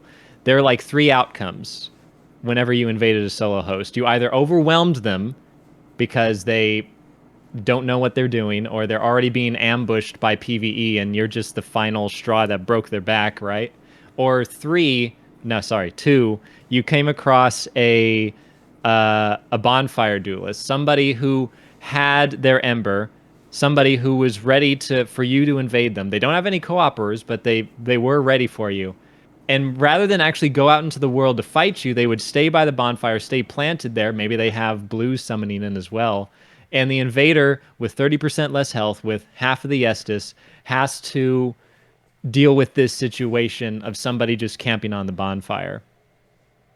Those are 2 different sides of the spectrum, where either you're overwhelming a host, and some folks get their kicks out of that. For me, I prefer the host have a fight out of them. I don't like it when they jump off cliffs. I don't like it when they disconnect. I don't like it when, like, it's funny when they surrender and it's all cute when they gesture and all that. And, I drop them some embers and I go about my business. But then you have the other side where folks just come in and they're either on a VPN and they have all the poise in the world and they know it, and maybe they cleared out the entire world before you came in. And now you're dealing with no backup. And you have no red coming on the way because they don't have the dried finger active. And those 2 kinds of experiences on the opposite end of the spectrum was clear as day what was happening in Dark Souls 3, and is surely going to happen throughout all the Souls games as well. But let's say you get that Goldilocks in the middle where you have somebody like a duo team that is also dried fingered, so the reds could potentially get back up. Maybe blues are coming on the way too, and you actually have a fun and interesting gameplay back and forth there. Those, at least in my experience, were harder to come by, but that's because you actually need hosts and cooperators that, first of all, know what they're doing, and second of all, want to actually engage in the online PvP mechanics. And those you would actually find within the community. Rarely, I found, at least during the Dark Souls 3 days, people that would willingly engage in that.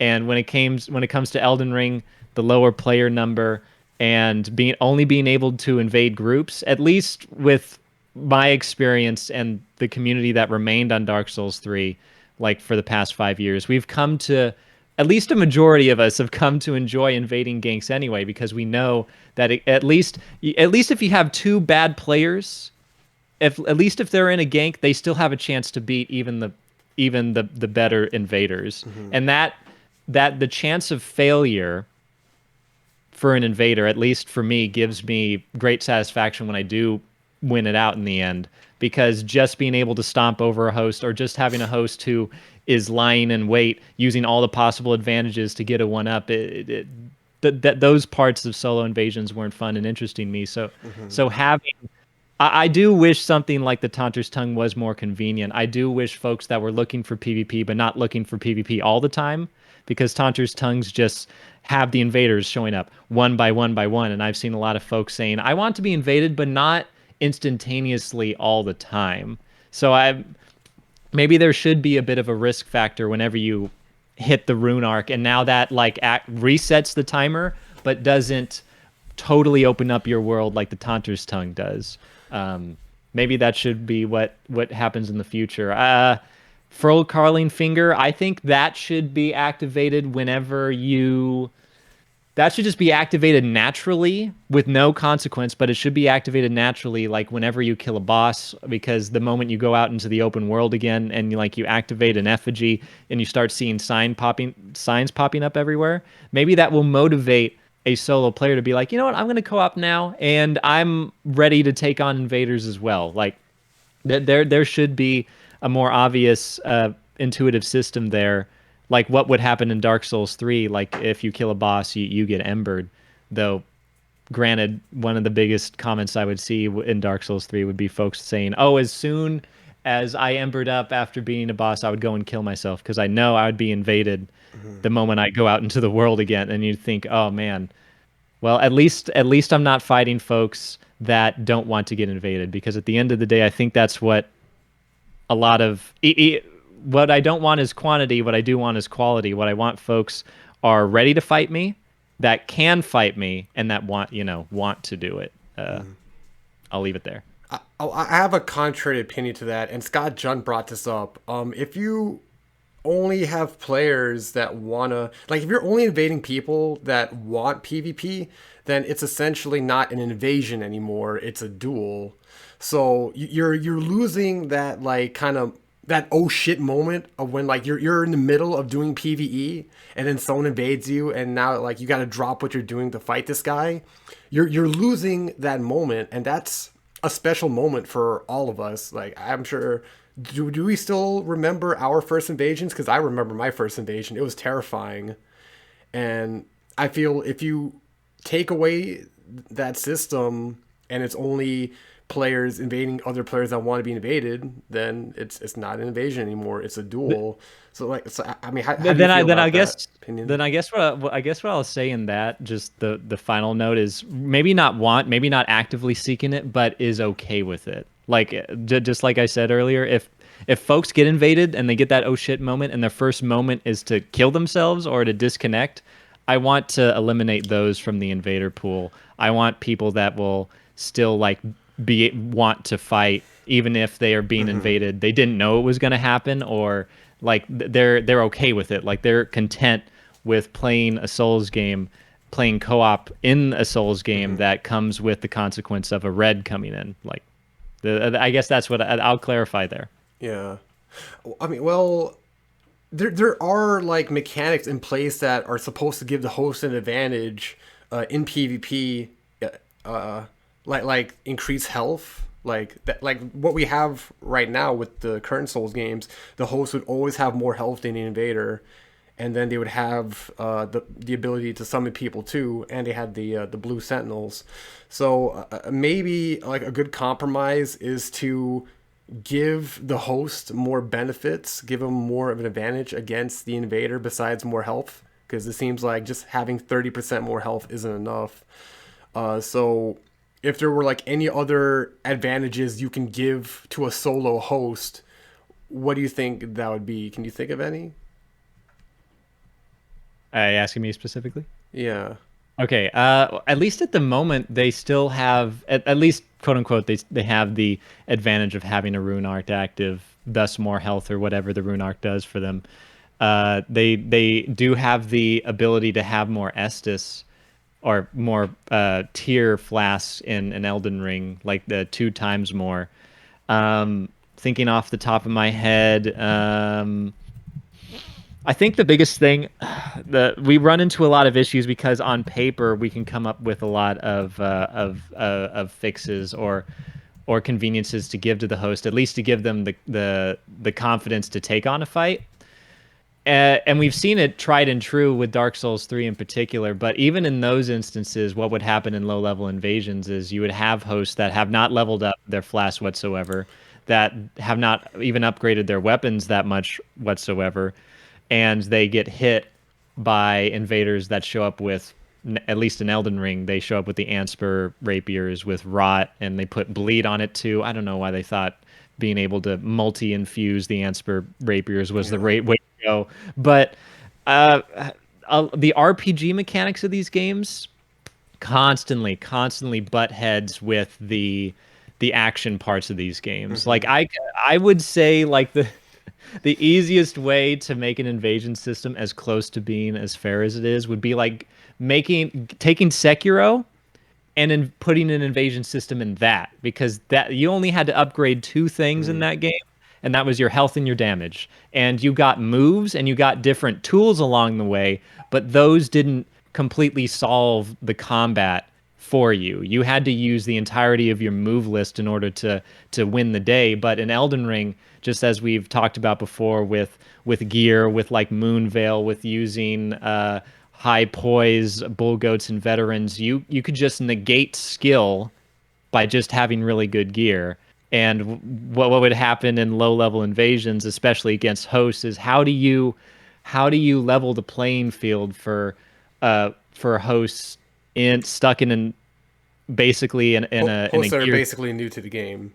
Yeah, new to the game, so they don't have the skill and they don't know where the good gear is. I'm of the belief that skill comes over time, and I always believe anybody can become skillful. It just takes time. But gear, if somebody's first experience with these games was being beaten down by like Scraping Spear, Demon Souls, or being one shot backstab in Dark Souls 1, or getting hit with a broken thief dagger in Dark Souls 2, and all of a sudden all their gear breaks and they need to go back and repair all that, or they get a lapse shows up at level 20. I can totally understand that their opinion turns sour. I have no other practical solutions for like low level invasions or giving host advantages besides what they already have. At least what they do have now is the advantage of numbers, having 3 people and having the option of blues coming on the way. I think it's the best that it could potentially be, at least at the moment. Okay, fair enough. Enda, we're gonna move on to you. Just to reiterate the question, like, how do you feel about the current state of invasions? How we can like open that up more, while still, as Jim brought up, like making it fair for like someone who's not experienced with invasions. Yeah, so I'm going to be honest. I was never much of an invader in DS3, which is the game I still have most amount of hours in. I was mostly just sitting in Pontiff and Old Wolf dueling away, but I did occasionally invade, and I found it like incredibly disheartening that like the hosts did have like those advantages. But Pontiff is a very special case because that's where people are PvPing, which is a completely different story to, we'll say, like low-level invasions. So I understand why those host advantages exist. It's perfectly reasonable that they exist, in fact. As for what they could do better in Elden Ring, so I've invaded at meta, and I would say that I've invaded at around level 30. So the whole point of my level 30 build was just completely non-twink. Just no gear outside of Liurnia, pretty much. Liurnia, Weeping Peninsula, and Stormvale. That's literally the cutoff point. And it's still slim pickings at like +5. So like obviously I can understand why they don't want a brought like a pretty good like reason why we don't necessarily want solo hosts, but it still doesn't make the invasion system any easier, especially when you're having to zip around the place constantly getting stuff. So for invasions, Wex Dust is the answer, I think, or some equivalent of broadening the invasion range. If you go for like a minute and you still haven't invaded, you'd like pick another area or something like that, which they don't need a new item to do. They can just tinker with the one that I have, that after a certain amount of time has elapsed, they just check a new area, and so on and so on and so on and so on, until they get some bit of activity. But I don't know if that really solves the problem. It's more of a band-aid solution to the fact that like invasions are really hard to get. Like if I'm on at the wrong time, I literally cannot get an invasion from the Weeping Peninsula all the way up to Stormvale. I have to branch out into other parts of the game constantly, either Caelid or head into Raya Lucaria at even like that level where people should be still within that bracket, assuming they've explored everything. So it's really confusing to me how like the activity has died off so quickly. Yeah. And that's even before. Sorry, go on, carry on. I feel like it mainly has to do with co-op being tied, or invasions being tied to co-op, and there not being any solo invasions. I think if they bring back solo invasions, that would alleviate majority of the issues we're having. So how do you feel about that, bringing back solo invasions? Again, like, so I solo hosted a bit while I was making the build, and what I can say, the builds that people came in on RL30 were horrifying. Bleed, double status, heavy poise, all of the broken stuff. Everything that was broken that they could use at that bracket, they were using. And I consider myself pretty okay at the game. I wouldn't consider myself amazing, but like I wasn't able to beat it because it's like the quality of their build is just flat out better because they have all the tools available, and I'm limiting myself so much.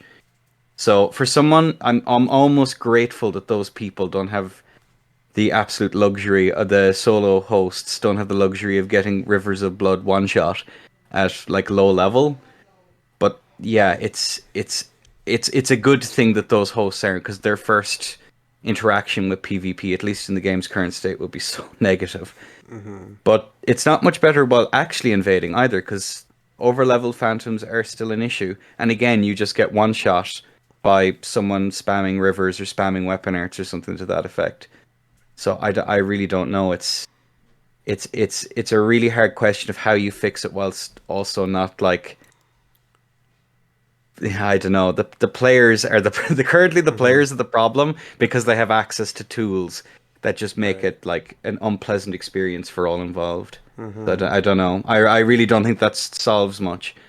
It could stop people from playing the game as well. So I don't know. It's like my biggest fear with the current system is that once people are done with the PvE and done doing co-op, invasions will die out entirely because it's tied to people wanting to co-op. So and Maybe. even if they brought back the rune arc, like, or like the humanity system where you can invade people if they're humanity / rune arc up, that would still be limited to having a boss alive. So like we would need a system where people can invade a solo at any time. But again, like you mentioned, like if you're just going through the PvE, or even if you are a PvPer, if you're in the middle of like making your build and then you get invaded by someone with a finished build, like you have a hard time winning. Yeah, exactly. And but like as an invader, you have to come in prepared. You gotta have a finished build that can take on 3 people at once. Yeah, So and maybe it's my mindset that's at fault there for sure, just in how I approach things. Again, I have duelist brain, it's a disease. But like at the end of the day, like it's still a very, very difficult ask when you can get one shot, you know? And to have player's first experience of the game be that? I don't know. Honestly, I think the game is going to live and die based on the gankers, in much the same way as like DS3 was kept alive by some of those really nasty ganks at all parts of the game. So I think that's like something to keep in mind. It's like that's something that our our lives are in the hands of the dedicated ganks of this game, however they end up looking. I think, be it for better or worse. Yeah, as much as we hate them, at least they keep the game alive for us invaders. Yeah, exactly. Brena, thoughts? Brena, you there? Crouching Tiger, Hidden Brena. All right. Well, I guess I'll just elaborate more on like how I feel while we wait for Brenda to finish making his peanut butter and jelly sandwich. So yeah, like with Can you hear me? oh, there he is. We can hear. There you Okay, are. yes. I don't know. Some had an issue with the Blue Yeti there. Oh, okay.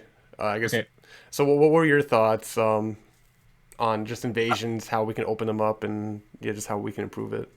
I think that Dark Souls 2 did things right, and I'm gonna say that like a lot. I think that invasion should not be tied to whether or not a boss is alive. I think that the Dark Souls 1 way, where you can only be invaded if you have used humanity, is wrong because it makes the game slower like later on. I think that the Dark Souls 3 method of the Ember is not correct because when I played Dark Souls 3, I probably embered up and tried to fight an invader like maybe 10 times, maybe 20 times, but to me, essentially, like never, because I just thought it was completely unfair. And anytime I did an interaction like that, if I embered up and fought an invader, I just didn't really make me feel good to do a fight with somebody where it was completely unfair.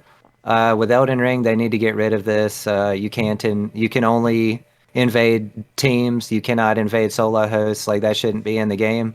They literally asked Reddit, and so they listened to what Reddit said. And like keep in mind a lot of the people that say they don't want invasions, like they're gonna play the game like once or twice and move on. Like the invaders are the ones, or the PvP people are the ones that play the game for years and keep the game going. Like I made 20 characters, over 20 characters on Dark Souls 3. The first one was PvE to play the first time. All the other times were PvP characters, and I played like throughout the entire time that Dark Souls 3 was around, doing invasions because I didn't really like hosting. On Elden Ring, I like to host invaders. I think that you should be able to get more than one. There should be like the Taunter Tongue, and there should also be like the Black Crystal, or sorry, the Dried Finger item. So you could Taunter Tongue and dried Finger to get up to like 3 invaders. Like you should be able to get more people. There definitely should be. You could summon 3 people for. I know you're asking about invasions, but I don't think anybody said it. Maybe Enda, but we should definitely be able to get 3 reds to do like a fight club or like a tournament or something like that in Elden Ring, or going that's more forward. specific to fight clubs, and we'll get to that. But like, sticking to the invasion topic, how do we balance it for a solo host who doesn't have PvP? Because like, we want to make solo invasions possible, but at the same time, we don't want that solo host who's being invaded for the first time to get completely destroyed by a finished build. So like, how do we? Well, that's why weapon level. Is it still my turn? That's why we have weapon level matchmaking. Unfortunately, I'd have to what Dangitjm said about he didn't like, stomping a new post, and he didn't like invading into like a group of 3 that were. He wanted like it to be in the middle. Well, for it to be an invasion, you have to get like all 3 scenarios where you get the new post that's going to get destroyed. You're going to get the 3v1 gank where they're also going to summon blues, and then you're also going to get like that stuff in the middle. For it to be true to be an invasion, you have to be actually invading, which is entering somebody's world against their will. Sometimes they're going to be prepared for it and they're going to be set up, but for it to be an invasion, you're going to get all those people. Otherwise, you're just doing like an agreed upon thing, and it's no longer technically an invasion at that point.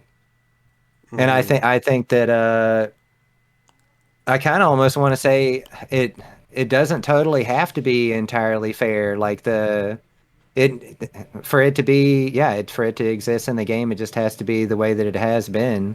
They just definitely need to make it more accessible, give us like better items, or to be able to like do these things with. Is there anything else you want to add on to that before we move on? I don't know. I don't think so. Okay. Do you mean anyone can add on to that, or just? And go ahead. I just wanted to. I do want to clarify a point I just made. I'm fine with like invading the like 3 people at once that have blues coming on the way. It was just what I specifically was not the biggest fan of was like bonfire duelists that were using every advantage at like just waiting by the bonfire, because then depending on what your invader build was like in Dark Souls 3, you might not have the tools or the means to like coax them out of camping that bonfire forever. It's really the passivity that at least that I have come to better enjoy in Elden Ring, at least in the open world. Like if someone was being passive in the open world, they're actively making no progress. There's still open world PvE. They can't possibly kill all the open world PvE at once. You can bring folks over to them, or bring them over to like a lobster that's going to shoot them with a Gauss cannon from a distance that's going to knock them down, like in the Lake of Lunaria. But like if you found somebody that was camping the bonfire at like I don't know, in the Ashes of Variendel DLC, which was something that was prevalent in like the what I'm looking for, at least I get that, where invasions like going into worlds against their will, that would be pretty much anybody. If they're on the menu, they're gonna get got, and I understand that. At least I guess what I'm looking for is I guess just more activity, or more interaction. Just beating somebody down or waiting for a passive player to actually gain some cojones to come and fight you or engage you in the actual level. I'm looking for folks that are actively like like moment by moment engaging with you. You're engaging with them. Interesting plays are happening. Um, that's what I wanted to clarify earlier. I do have one more thing to say, since we mentioned Ember specifically. Like as an invader, I didn't mind Ember when you invade people that are playing the game, like, you know, through the level, like how it, you know, it's meant to be played. You interpret that however you want. But Ember was just a problem when you had people that would just stand next to the bonfire and you would do like a bonfire duel. Then it kind of wasn't really like good. But overall, I didn't really mind it. It did kind of put us into. It did make me feel like I never wanted to like host invaders. Like I like how Elden Ring, they kind of got rid of that, so that was nice. But it wasn't necessarily like totally bad. The Ember. It just depended on what people were doing. So Um, yeah, just my final thoughts before we move on to fight clubs. Yeah, it's invasions. I think at the very least, for the near future, they should open up invasions by letting people invade people who have their rune arcs on. Because I think, in a way, that's like making invasions consensual. It's like you get the extra health, and like when you use this item, it's not like with the other games where in your default state you have less health. Like I feel like your current health in your default state is high enough, and so having that rune arc health is having extra health.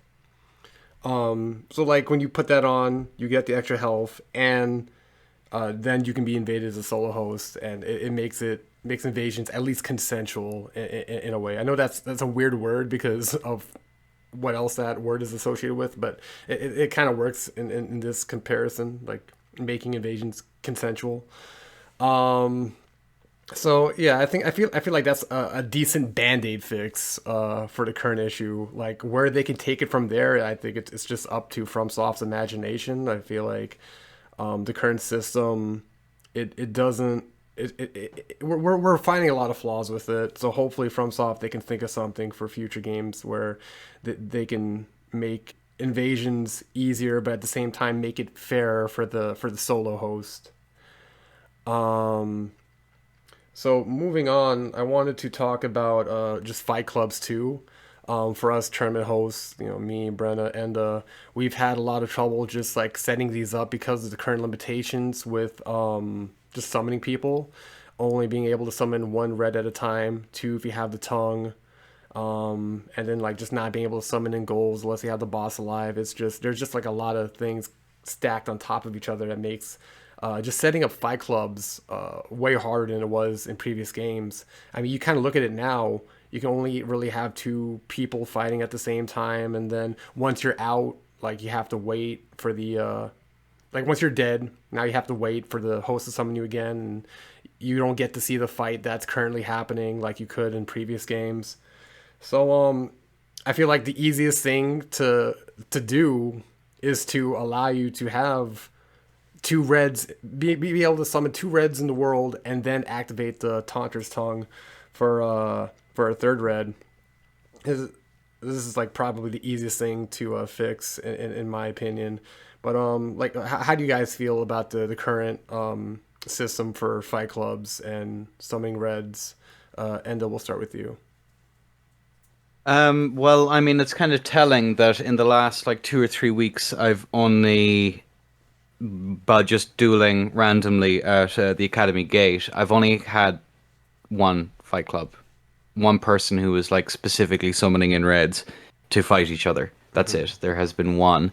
Something that's overlooked is that the host does not get Estus from people who are summoned in from the sign. The host does not get Estus from that, or not Estus. The tier, I can't remember what they're called. They don't get healing items off of it. So that's like a huge disincentive for people to actually even set up a fight club, because now they can't fight. Even if they're winning, they have to kind of wait it out and just watch the fights and can't really participate. Other than that, like obviously the tools that we had in DS3 for hosting fight clubs no longer exist in this game. So cheat engine, all of that stuff, they just do not. They flat out don't exist. So that hurts a fight club. I know they're extrinsic to the game, and not necessarily as a not necessarily something the From can do anything about.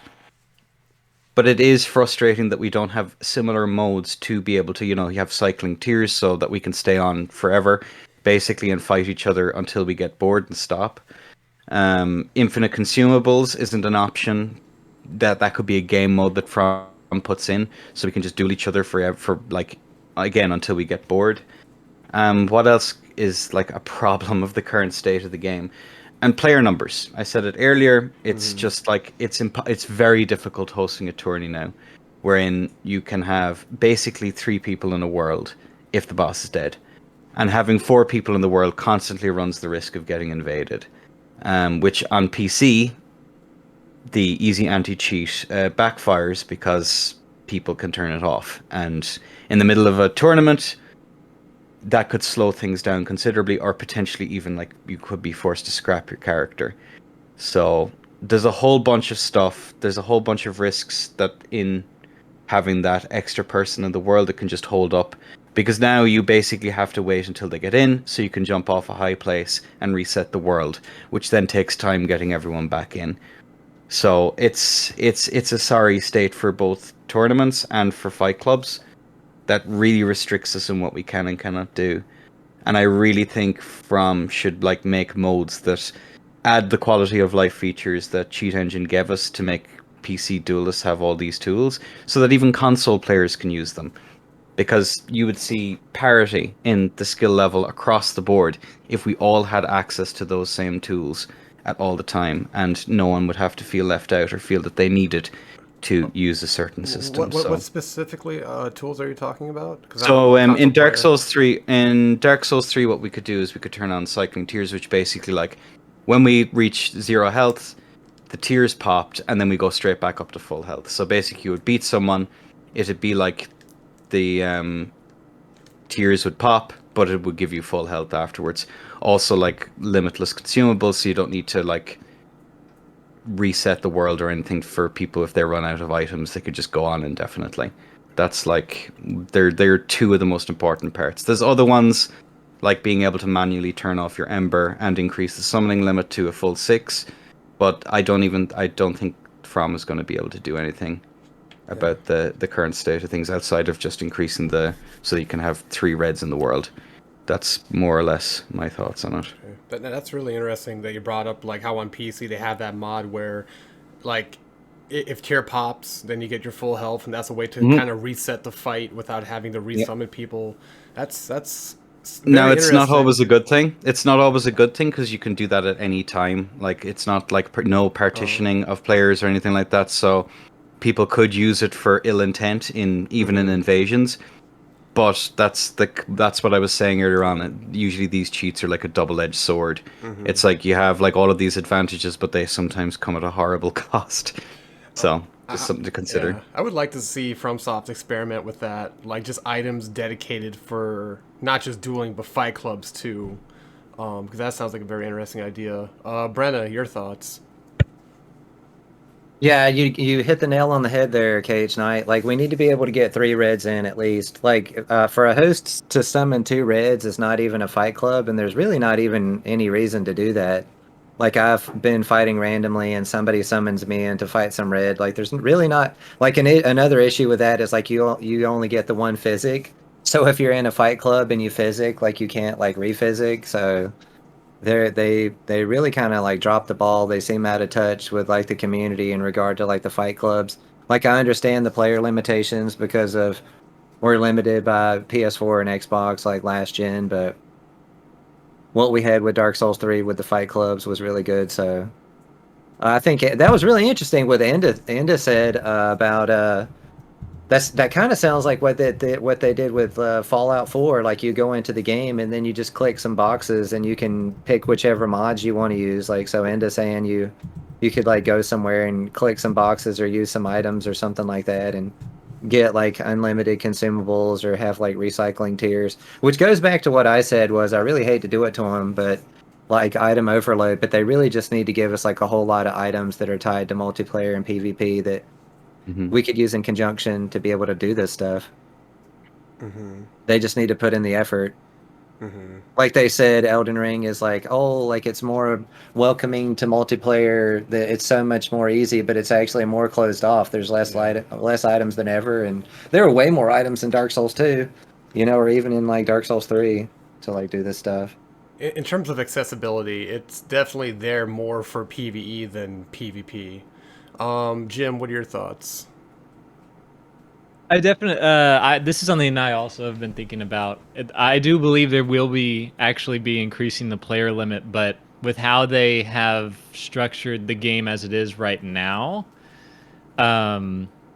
we won't see a player limit increase for the open world single player world as it is, like in the lands between. If you look at the map, all of that will probably remain for players, but what I've been thinking about is going into the DLCs and the expansions. If we look at those mausoleum coliseums as they are, that dot the landscape, we can't go inside them.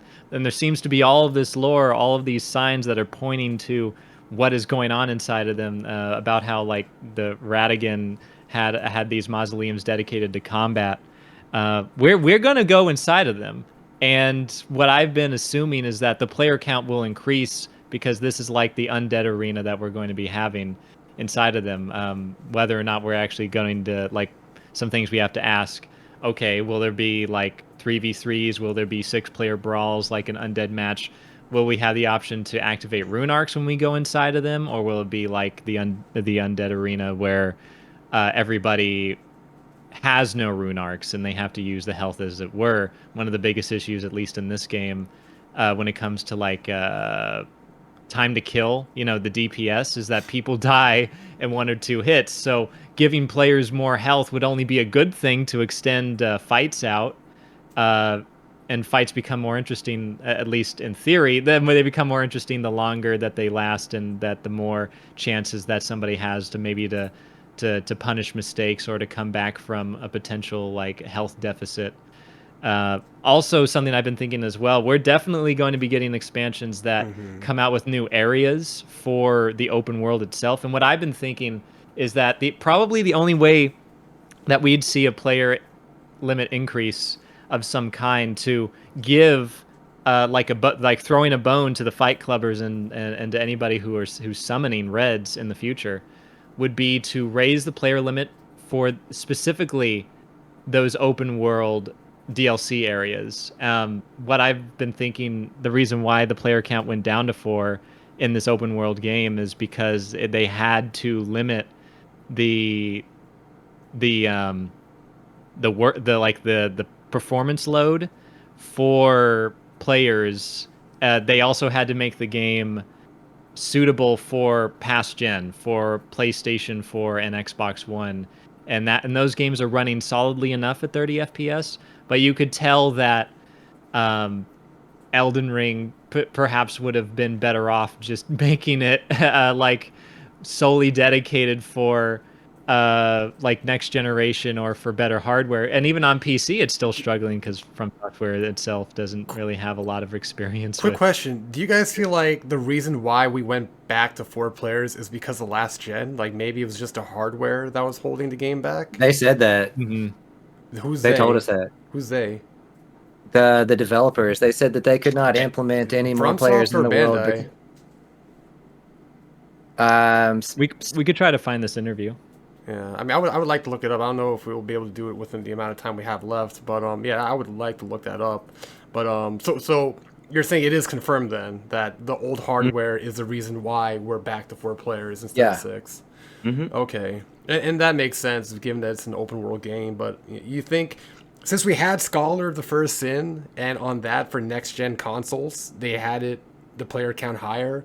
Maybe they can do that for PS5 and Xbox. I don't know. I don't know if they would have to like separate the servers for next gen and PS4 because that would if they do that, that would hurt the last gen community greatly. It would cut off the player count greatly. So I don't know. It seems like the best thing they can do with the way the game is now is to only increase the player count within these dedicated DLC arenas. Because, like Jim mentioned, like they are coming. They've been leaked. We've seen the videos on Twitter and YouTube. These DLC arenas that we can't go into yet, but when the DLC comes, we'll be able to check them out. Hopefully, we can use them within both like fight clubs, like dedicated, like duels, but also have it be accessible within the open world itself because they would make great fight club arenas because we're kind of lacking that right now. The area that everyone goes to, main academy gate, it's not that great. It's very big, and the main issue is just the weather, the rain, which affects the damage for lightning and fire. I feel like content creators were just too quick to select that place as the dedicated duel arena, and we need to move somewhere else. I'm going to be honest with you.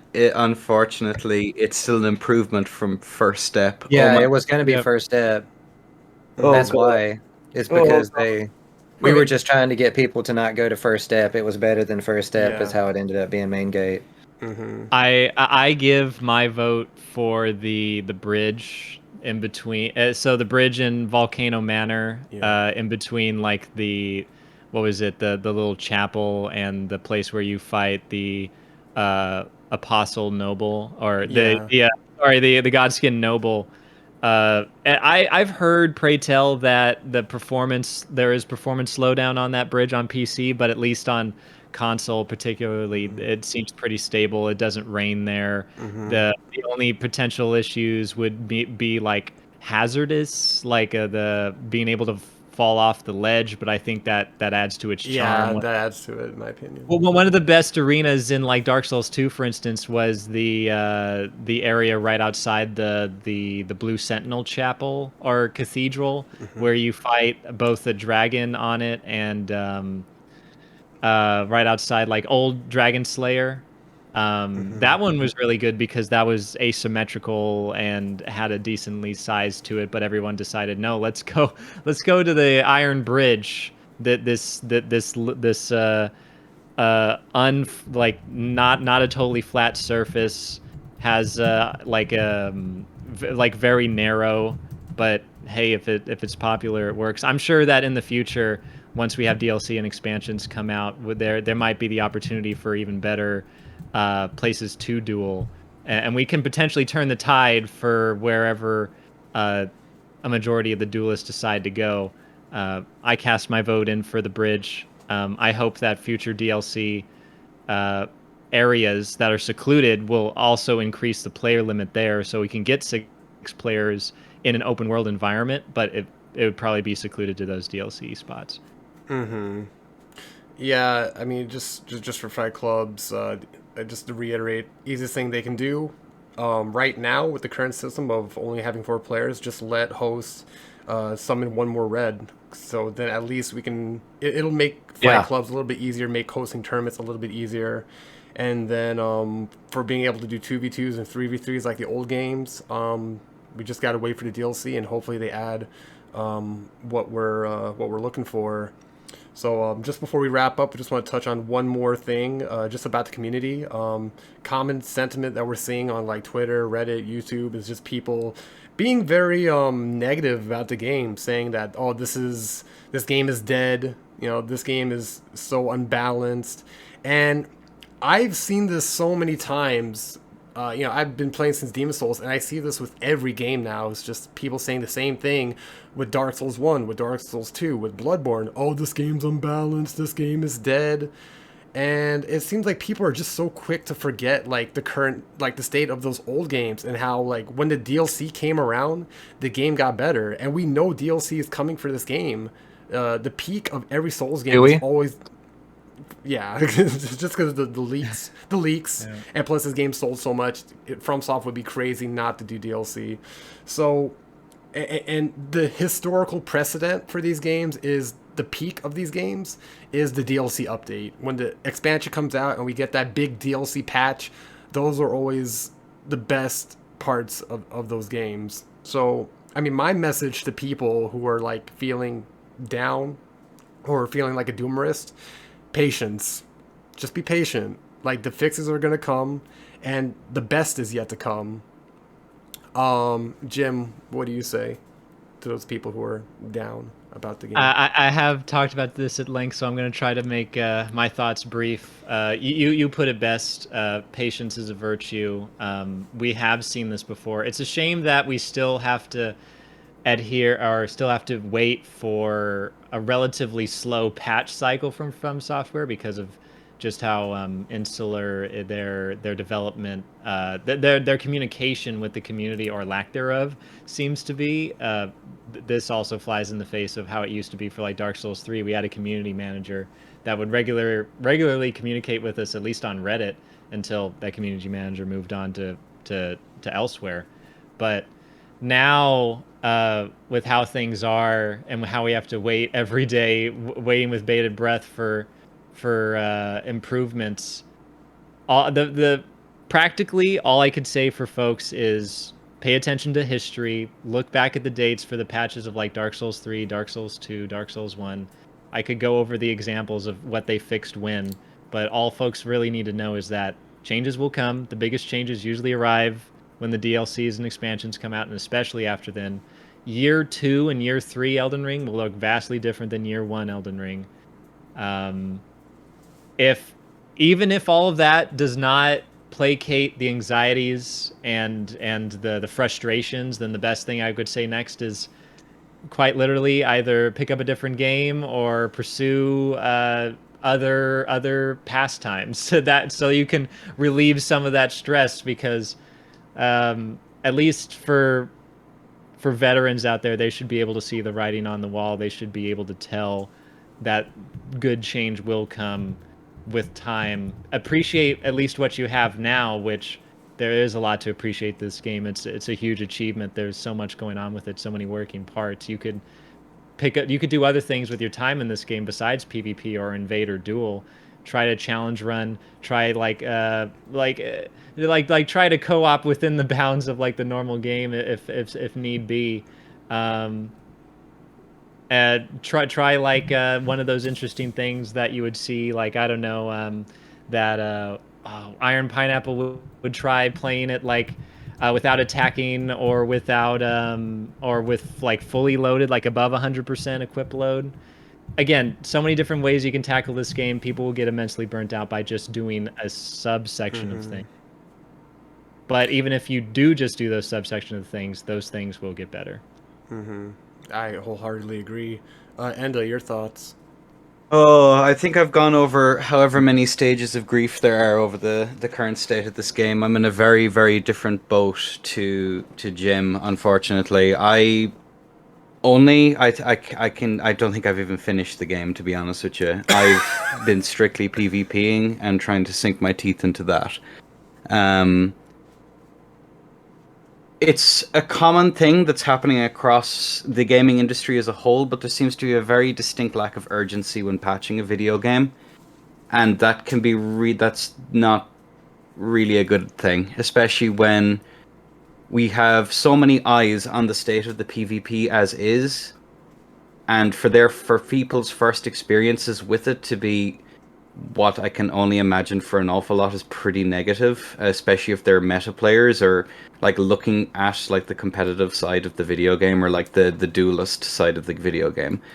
That's an awful lot of people that otherwise might have been interested in playing the game that are not going to be. So yeah, I completely understand how negative people are about the game, and I can sympathize.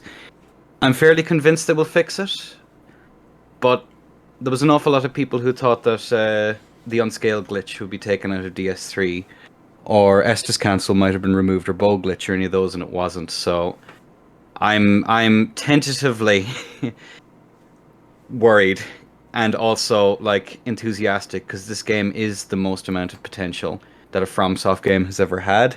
I'm just not so sure if they'll ever realize it. I might be cynical. That might be just me, but I, with their lack of urgency in like, getting some of these fixes in, I'm pretty concerned. But we'll see what happens. Hopefully I'm just being overly cynical. Hopefully. Hey, it's a fair assessment. I totally get the sentiment. Brena, your thoughts? I think the game is good. I really enjoy playing it. So I guess just hang in there, guys. I mean, I know it might not be for everybody, but there is a lot of fun to be had here.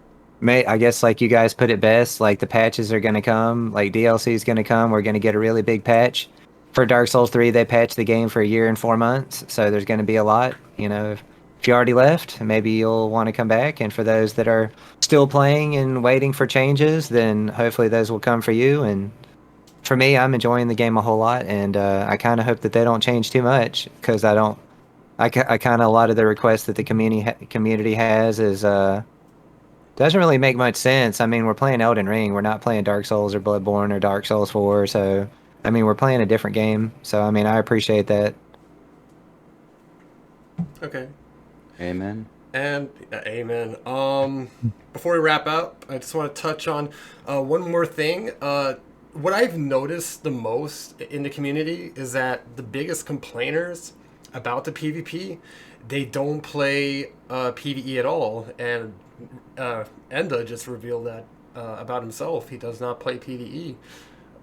So I think my suggestion to that crowd is to remember this is not just a multiplayer game, it's a single player game too, with a whole open world and bosses and things to explore.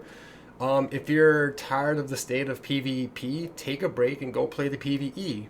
It's there for a reason. Go enjoy everything that I say From gave you. go play like a different Souls game. Like a lot of the people playing Elden Ring that might Or have that some too. issues with it. That's their first time. Like go play some of the other games and then see the different perspectives. You know. Yeah, yeah.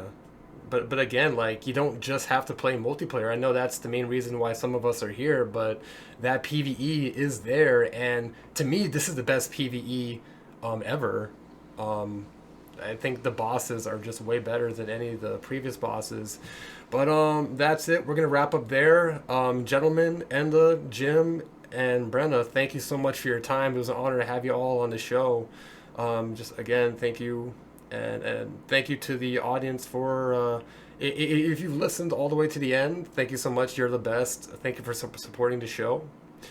And yeah, let's just get the final goodbyes from the boys. So, Enda. Thank you very much for hosting, and it's always a pleasure to be here, khknight. Always a pleasure to have you on. Brenna. Thanks a lot for having me. You guys take care. Have a good day. Okay. And Jim. Thank you for having me. It was a pleasure. Here's to better days. Amen. All right. And you guys and the audience, enjoy your weekend. If you're in the States, enjoy your Memorial Day weekend. I hope you have fun.